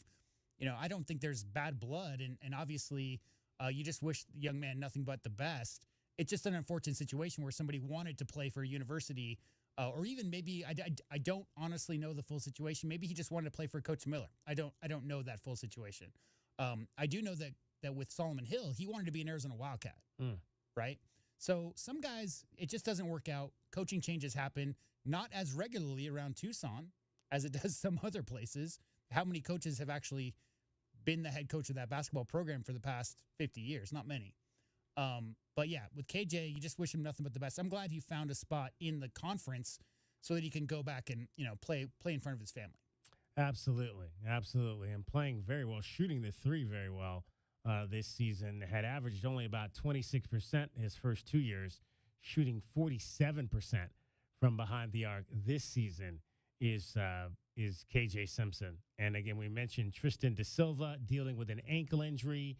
Missed the last 2 games. He'd played in 58 consecutive games prior to missing the 2 games last week. So a guy that's durable. CU has been dealing with a number of injuries of late.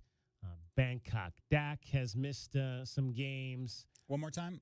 Bangkok Bangat Dak. It's a good name. Strong name. It's a good name. Yeah.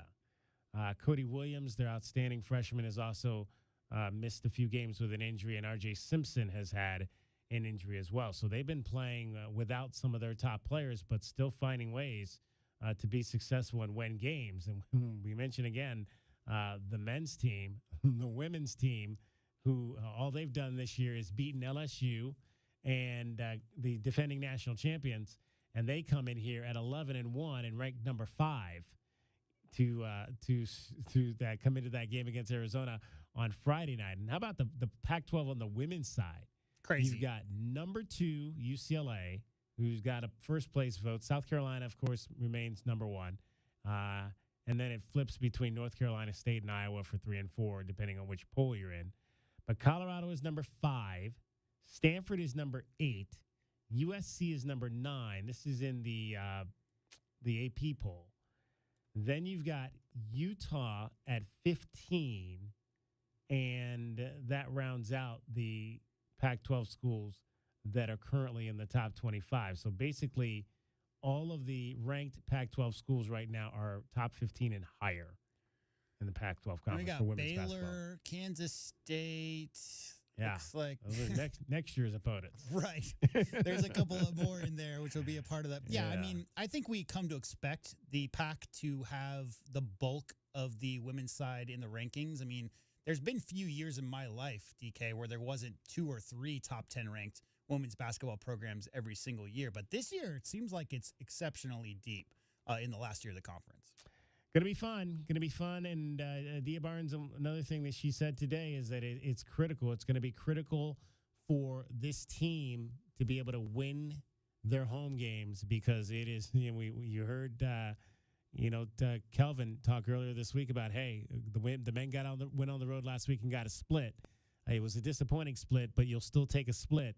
And if the women can get splits, that would be a really good thing to write home about because it's going to be very tough for them to go on the road and win games in the Pac-12 conference this year. I don't know the origin. Could have been maybe Iowa. Could have been Long Beach State. But I do know that Coach Olson was fond of saying if the formula was win, you split on the road, win all your home games and split on the road, and that's a good chance you're going to win the conference. So that old adage of you're not going to win every game. There's a lot of skies falling people in the basketball community around Tucson these days because they didn't have a good showing in Palo Alto. And, that being said, the season is so early. If people out there would be surprised to see Arizona at the top of the standings by the time the men's side of things winds up, I mean, I don't know what to tell you. Because, one game is a game. A team can shoot 15 of 26 from the three-point line on a given night. That's how college basketball works. And I'm back on the men's side again. The 2 teams coming in here, Colorado and Utah, have combined to win 14 games in a row. The Buffaloes have a 6-game winning streak. The Utes have an 8-game winning streak. There's a lot of really impressive coaches on the men's side of things in the Pac, and I think Dana Altman's first and foremost among those. I think he's proven time and time again what he can do. Obviously, Mick Cronin these last 5 years has really shown that his style of basketball can work in Westwood. But Tad Boyle, as far as I'm concerned, may be the best among them, because consistently he puts together some ragtag group of guys that maybe were not wanted by the USC's and UCLA's. A lot of Southern Cal, that whole, Coach Olson from back in the 80s and 90s philosophy of getting a lot of the castaways, if you will, that didn't get scholarship offers from the Bruins and the Trojans. There's always a heavy representation of California on that roster, but no matter what, every year he seems to get them all on the same page, and especially with that style of man defense that they like to play with the Buffs. It's a scary team. I don't care who the names are. If there's a De Silva involved, watch out. But just in general, I have nothing but respect for Coach Boyle and what he's done up there. And he's now, I think, in his 13th or 14th year. And I'm never surprised if the Colorado Buffaloes are playing well in men's basketball. And Craig Smith, who obviously we still are getting to know, the new bench boss for the Utah Utes as he begins his third season there. And he's got that program playing extremely well right now. So it'll be interesting to see kind of how things continue for him as he begins to build the final phase of his Pac-12 resume and then continues to be an opponent that the Wildcats will see once they get to the Big 12 next year. People may not understand the tradition at Utah, and they don't, go look at the all-time winning programs in basketball history. Utah is 15th, 16th all-time in number of wins. They played a little bit lower division 100 years ago, so some of those wins aren't against the Kentuckys and Kansases of the world. But as far as that fan base is concerned, DK, I mean, that's a very rabid fan base on the basketball side of things. And obviously football as well. They've been very successful playing football. But yeah, the only basketball camp I ever went to was Rick Majerus. And I remember that was way back in like the late 80s. I remember because my mom went to the University of Utah, and I guess I didn't really know growing up here in Tucson, but I remember at that camp and then the surrounding festivities about it, really getting to know how proud the Utah Ute fan base are about their basketball team. And yeah, I mean, that's the only gym in the conference that could outseat McHale, right? They got a couple more butts in the seats they could put in there. So yeah, I mean, Utah basketball, if anybody's surprised, again, Utah basketball being good or even a ranked team, you haven't been paying attention for a while, because that's definitely a team that they're not an every year challenging for the top of the conference type of program, but every 2, 3, 4 years, they're going to be one of the 2 or 3 best teams in the league. And one other note to mention on the women's basketball side, the roster continues to shuffle in terms of injuries on that front. Sale Karoma is not likely to play at least Friday night due to injury. That's a key player off the bench for Dia Barnes. And again, not to be without another player. They've been at times. That's something that they've battled all year. Aaron Tack, who came over from the track team as a walk-on, continues to unfortunately be injured. She came over, joined the team, and got hurt right away, and she's unavailable. So Dia Barnes and company dealing with the numbers issue again, heading into an important weekend against Colorado and Utah. And it was interesting that one of the things that she harped on last year was that at times she would have parents calling her up after games asking why their kid wasn't playing. She joked today that saying, "Hey, at least I don't have parents calling up saying that their kids aren't playing this year, because when you only got 7, everybody's going to play." That is. I mean, for what sure. level are we talking about here? That seems like a very high school kind of thing. It is. I mean, well, that's the thing. I mean, I was shocked when she said that last year. I can't imagine. I mean, I can't imagine being that parent who's going to call up the coach after the game asking why my kid is not playing. Not just a coach, a Final Four coach who knows a little better than you do as a parent as to who should get minutes on the team, right? Yeah, like, that's the thing for me. It's that second-guessing nature of it. Hey, maybe more than 2. How about 4 minutes? That's one thing. But, my girl is so much better than so-and-so. Just seems a little inappropriate. All right, that is going to wrap up our program for today. Thanks to Cricket. Thanks to J.W. Madden. As always, though, most of all, thanks to you for listening. Again, we'll be back with you tomorrow, 3 o'clock. Short DK on the Sports Tip, just a half an hour, and then we'll get into Arizona Men's basketball, the Meridian Wealth Management Countdown to Tip-Off Show, 3:30 to 6:30 for a game that will tip off at 7:30 at McHale Center, the Arizona Wildcats and the Colorado Buffaloes. And then, of course, we'll have the post-game coverage for you. J.W. Madden and Kelvin Efon will join us here for all of that on Thursday, and we'd love to talk to you as well. That's going to do it for tonight. We'll talk to you tomorrow. DK on the Sports Tip. My name is David Kelly. You have been listening to Wildcats Radio, 1290. From the O'Reilly